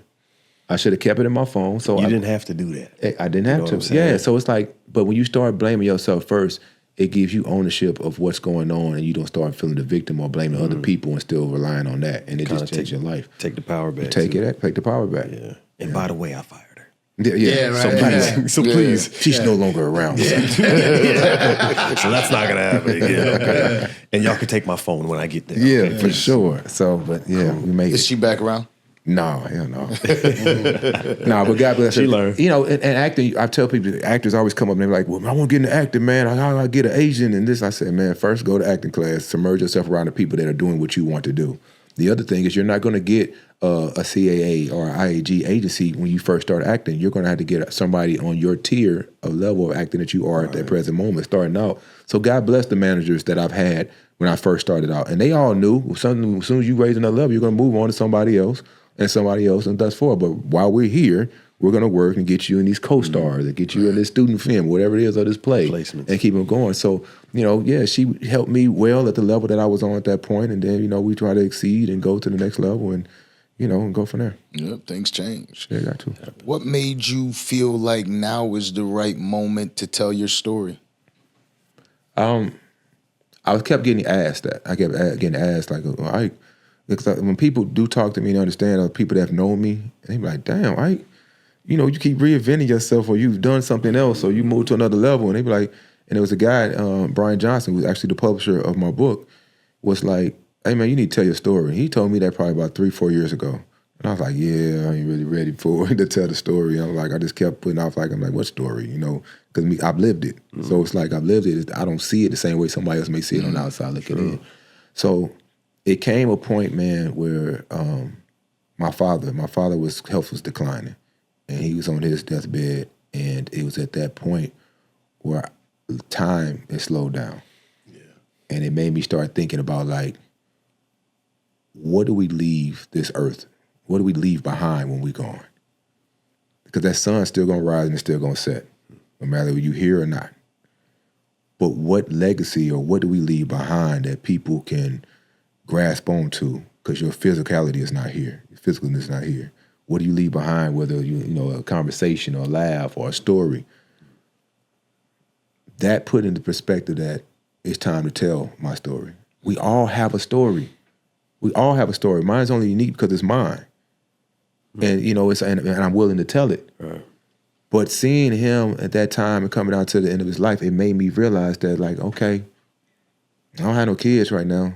You know, I have a niece and others, but What am I leaving behind? What else can I do in the time frame that I have, which I don't know how long I have, but what else can I do in this time frame? How can I make the most out of it? And the book started, it popped in my head. It's like, well, let me start telling how I got to the NFL, which most people just see the NFL. How I get into acting, but they don't know all the stuff I just talked about now to get into acting. Right. But how did I begin in childhood? They don't know about those type of things there too. If you also become, I got out the mud, man. My mom was, was on drugs. My dad was gone, and I lived in a trap house like that. Well, my story is different. I didn't live in a trap house. I've been in a trap house. You know what I mean? I've seen my people on drugs, seen my aunts and stuff on drugs. I've seen my best friend. One of my best friends got killed when I was in high school, and I knew it could have been me. And that was the first time I realized in my life that, damn, that could have been me. And it changed my direction. Because I always ask people, like, what happened in your life that made you pivot or change direction in how you was living or your thought process? And it makes you think, like, well, damn, what did happen? Right. What moment was that? And it's going to be a few of them. But what moment resonates? And I just the same thing. Like, what in the life has changed? It made you change from one direction that you were going to the next. And it's important to go back and think about that and realize, like, okay, what was it? So, and that's what the book is always about. Is we keep talking about all these, everything we talked about this thing. It was like, you see that it just changed. Yeah. The grind it didn't stop. It really just changed. I had to change direction or pivot or understand this, and that helped from before and whatever else. And it's just, that's the journey. It's for the individual that understands how to hustle and is willing to move. Because a lot of people are stagnant. They don't care to move. Right. So, there's not a lot of people that are willing to go through that grind. Yeah, but that's the point about it. It's also recognizing it. So I think it's for more than just the person that's willing to hustle, because that person always has the drive. But this is for the person that's still also for the person that may be trying to understand their self-identity. Remember the self-confidence that we talked about, understanding that, but understanding like, okay, well, maybe I can have this motivation because I see something else, and finding their driving factor to be able to accomplish the goals and want more for themselves. Right. That's what this book is about. It's relatability, it's humanity, and it's just about using my stories to make anyone. It's relatable to anybody. And that's what was important to me about telling these stories. And it's just, I'm nervous about it as well too, because it really is vulnerability. Very vulnerable. But at this point in my life, it's like, I think that's the best strength that we possibly can have. Yeah, it's a good notch to put in the belt, man. Yeah. Telling your story and telling it publicly and being proud of the life that you've accrued over all this time, all the stuff that you've been through. It's a nice plaque to put on the wall, man. Check out my book. Yeah, for sure. I still like, you're an author now. Am I? I don't even read a lot of books. I'm an audiobook person, which I will be doing as well too. But it's just So I'm definitely an audiobook person. Yeah, my boy's got that book right there. I'm sorry, Marco, I ain't read it just yet. I was actually one of the first people to read some of it. And then I didn't finish just because it's an excuse, right? But we do a lot of work, you know what I mean? For sure. I got a lot of kids now. So that's what the audiobook I love, like you said, because you just put that on during the house and you can still listen to it and still resonate while you're still doing it. And for me, it's like the music, you know what I mean? Like I'd rather listen to a good book than some music. I will too. Even in the car nowadays, like podcasts or good books, it goes a long way. Well, you'll be listening to this one someday. Yeah, for sure. You're damn right. I know.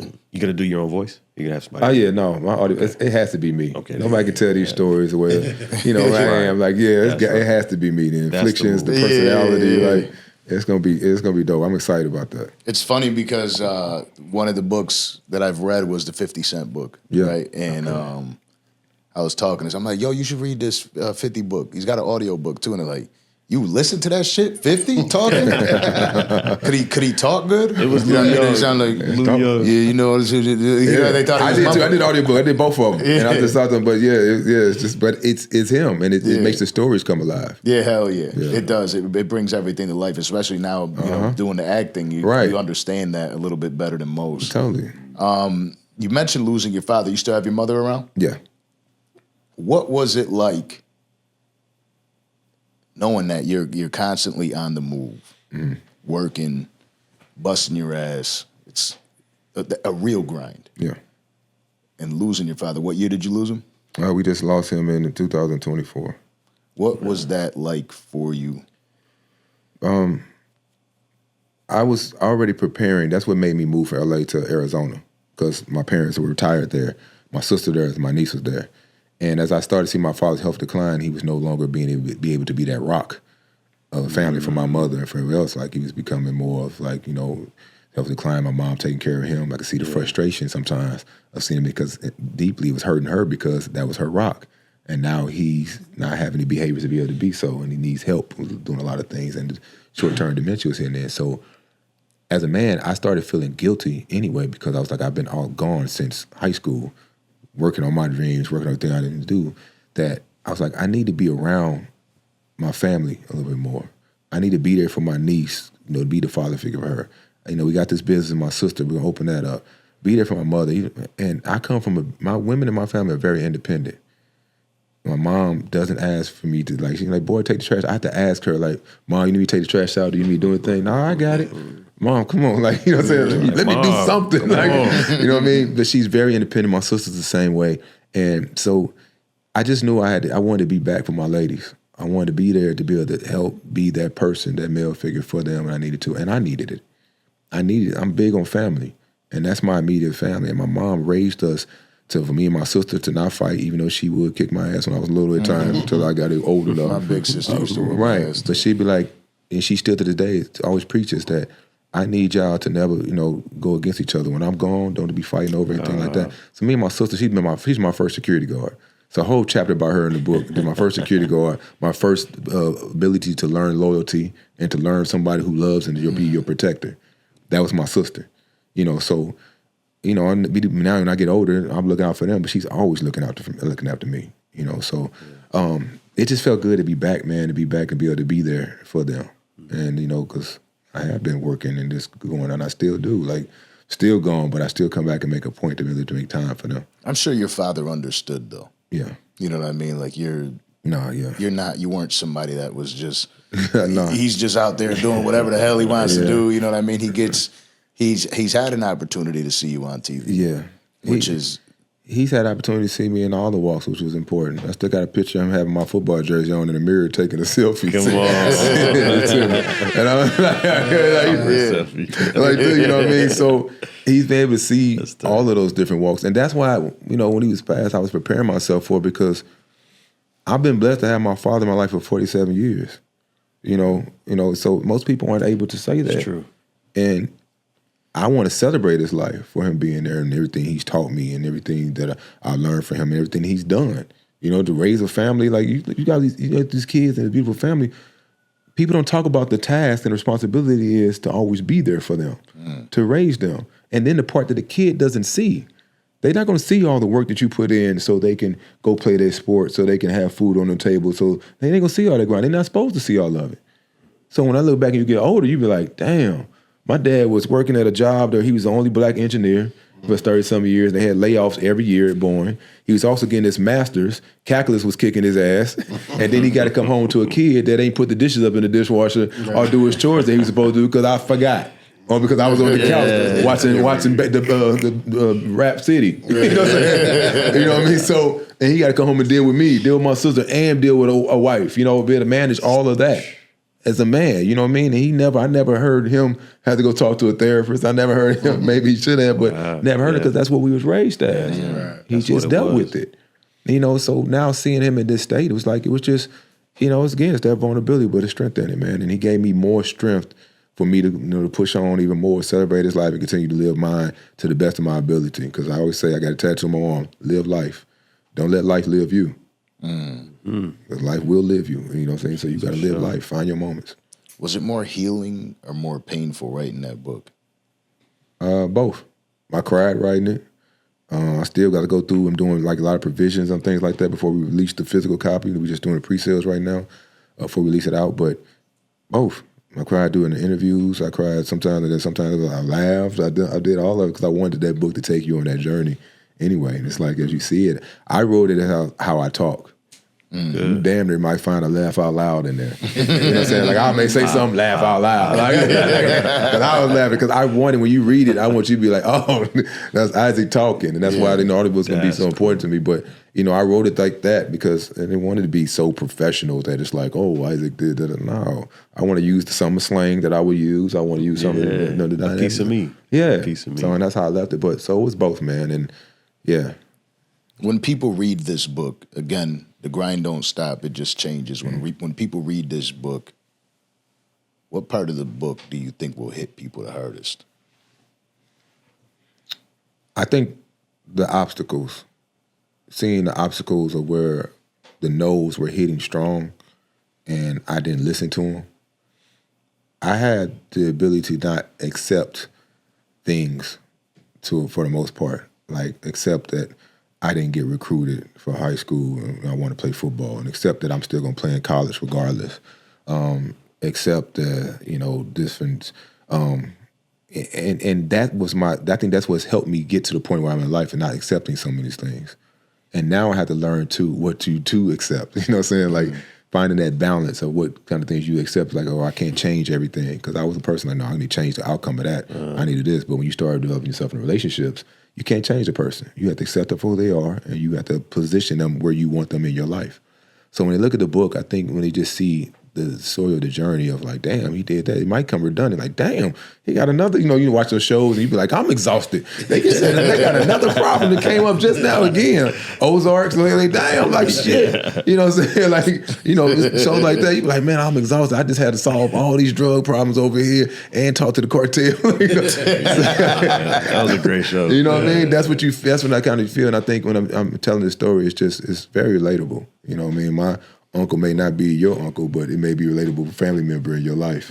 You know what I mean? That me getting pulled over by the police, or the times where we couldn't ride 4 or 5 deep in the car because we know we'd get pulled over because we were black kids riding in this profile. Right. You know what I mean? Those type of things. When I had my waves, I had my do-rag on, and I couldn't leave the house with my do-rag on. My mom said no. And I'm like, why I can't wear my do-rag out? Part of stuff. No, because you look like a gangster. You look like you banging.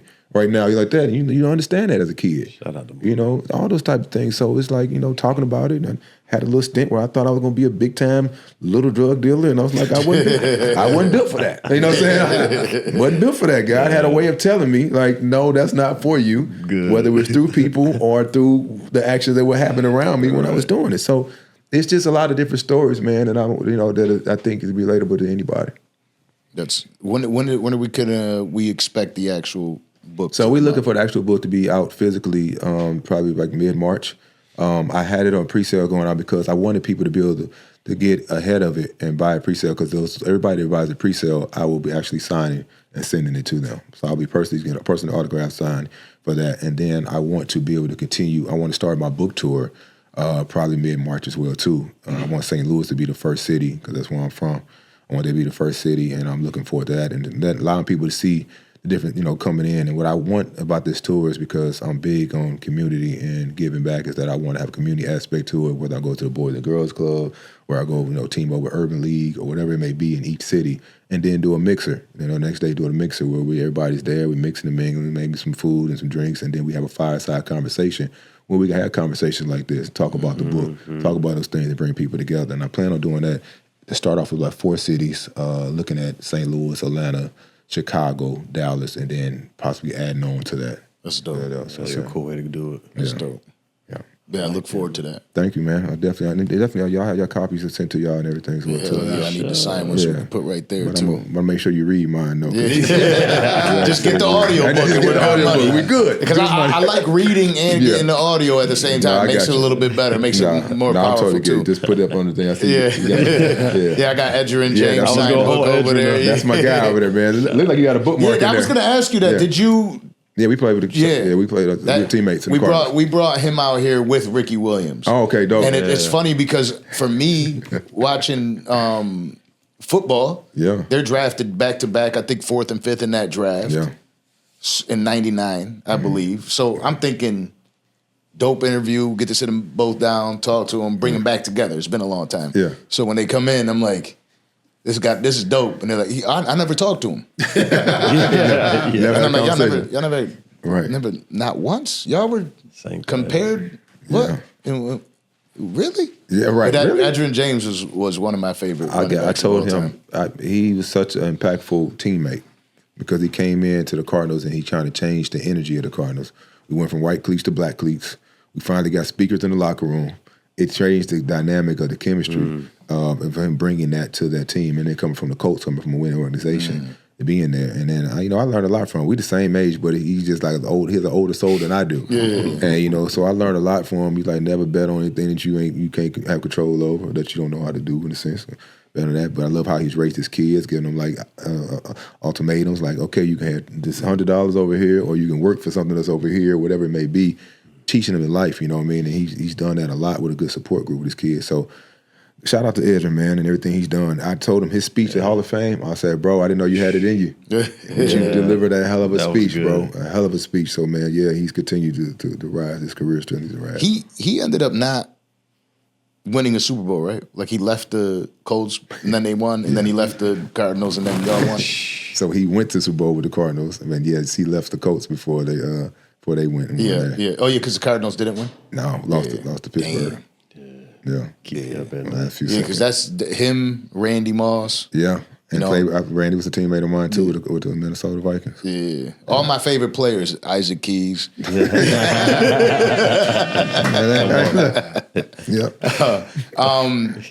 Y'all are a couple quick funny, questions. Man. Let me just say that. Y'all are funny. This was a fun one, okay? A couple quick questions. If you had your dream role in acting, what is it? It's actually a few of them, though, but I feel like there's so much stories to be told in the military aspect, and being a soldier in some aspect of that nature, especially for our culture. For the Black and brown, we don't get to see a lot of personality and stories of whether something is close to the Desert Storm or taking all the way back to Vietnam. We have some stories and everything, but I just feel like in my mind, it's one of those movies where it's a crazy ensemble of actors. Like, you know every damn actor in it. Right. And they came into it and they have a different character or role in it. And I see it in a military film. So anybody out there, like, cool. Y'all heard it here first, but don't be taking my idea. Or at least put me in the project. But I feel like it'd be dope to have like a military aspect movie, storyline with a bunch of great ensemble of actors in it, and all showing different walks of life or along with that story. Rom-coms, like, people don't get to see the comedic side of me, the fun side of me all the time. We get to see it here when we have conversation, but a rom-com being that, the love interest and that, and then, dealing with a family or some type of turmoil. I do like, when it comes to like drama or somebody has to deal with something. I like that to have to go to that deepness and that darkness place. That's relatability, to like pull on your emotional strings. I like that, but I also like the comedy aspect. I like having fun, and the action hero, of course. I get some people. I could see you as a Marvel character, man, from your mouth to God's ears. Man.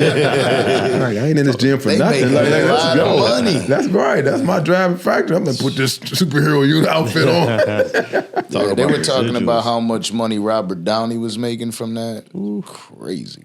Yeah. The whole Iron Man stuff. Yeah. They're not gonna stop airing those. Yeah. Comic books. Yeah, that residual check, man. That residual check is crazy. We constantly see 50 Cent in the headlines trolling somebody. Yeah. Whether it's Jim Jones out in the cold. Because you were mentioning your sister, how she's putting them doors on. We see Jim Jones doing it with the inside exclusive footage from 50 Cent. I just saw him do something with King Combs talking about this album. He doesn't stop. He doesn't stop. What's that feel like for you, knowing that you know him and you see that he's able to do this but still be the professional businessman that he is? It's a power in, when you walk into your authentic self. And if that's who Five is, he does it very well. So, you know what I mean? So that's just what, how he keeps moving and how he wants to navigate in this world. And I have nothing against it. I be looking at it sometimes like, come on, Five, damn. You know what I'm saying? Yeah. But it's still funny and it still gets the people going. Yeah. And sometimes that's what it needs to be done. Needs to be happening. He has it down to an art form. Yeah. And then he's a solid individual though, man. And like, no matter what, you look at that and you see how the grind don't stop and it changes with him as well. Like, he just did that 100 and something city, world, international and domestic tour. Yeah. Like, I look at him, when I see him, like you asked me how my mental was, I say, hey bro, how you doing? How you doing personally? Because I don't even know how you keep going, because it's like, you're going from one place to the next place to the next place. He had lived and then goes to LA. Then he's back to Miami and Tampa and does these other things. Yeah, he's out of this world. Like, you're a robot. And and the way he does it well. He doesn't drink, he doesn't smoke, he just makes money. Yeah, he's just that's it. It's funny that you said that. That's what I asked him when I seen him. And he just says, there's video of it too. He's like, watch this. And he opens this big bag of money because it was the Humor Harmony Fest. Yeah. There's a bunch of dancers there. He's like, watch this. And he just doesn't take like a couple bills and throws it up. Like when it hits the girl, bro, you know what I mean? He be knocking people, like, he knock people out in the strip club. It is a fun time being with him. Yeah. I'm talking about, here, take this. And I'm like, that's what I want to do, but like, nah, I'm throwing it like this. Like, but it's like just stacks of money, and you like, this is crazy. But but he's smart enough to know he probably get it back some kind of way. Yeah, absolutely. Yeah. It's like, so it's cool. But no, it's amazing, man. He's been nothing but a good, mentor and a good boss in the situation, man. So what he does over there with everything he's doing, man, that's just what he does. But he could be a nasty boss. Yeah. Right, because you got that situation that happened with him and Lil Meech. Yeah. What were your thoughts on that situation, and were you ever afraid to be on the other side? I never walk in fear of that because I know how I move.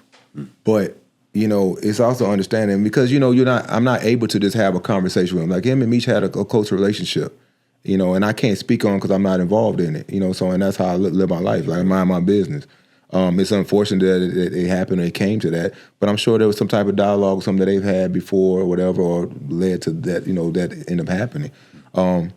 With that being said, it's like, what beefs or situations that the Five got going on is not necessarily mine. And also there's still also a respect factor that I still always uphold as a person to him, but that's not fear. That's as a person, the person that I have respect for. In a sense. So I always uphold that part. And then also I'm a big person on communication.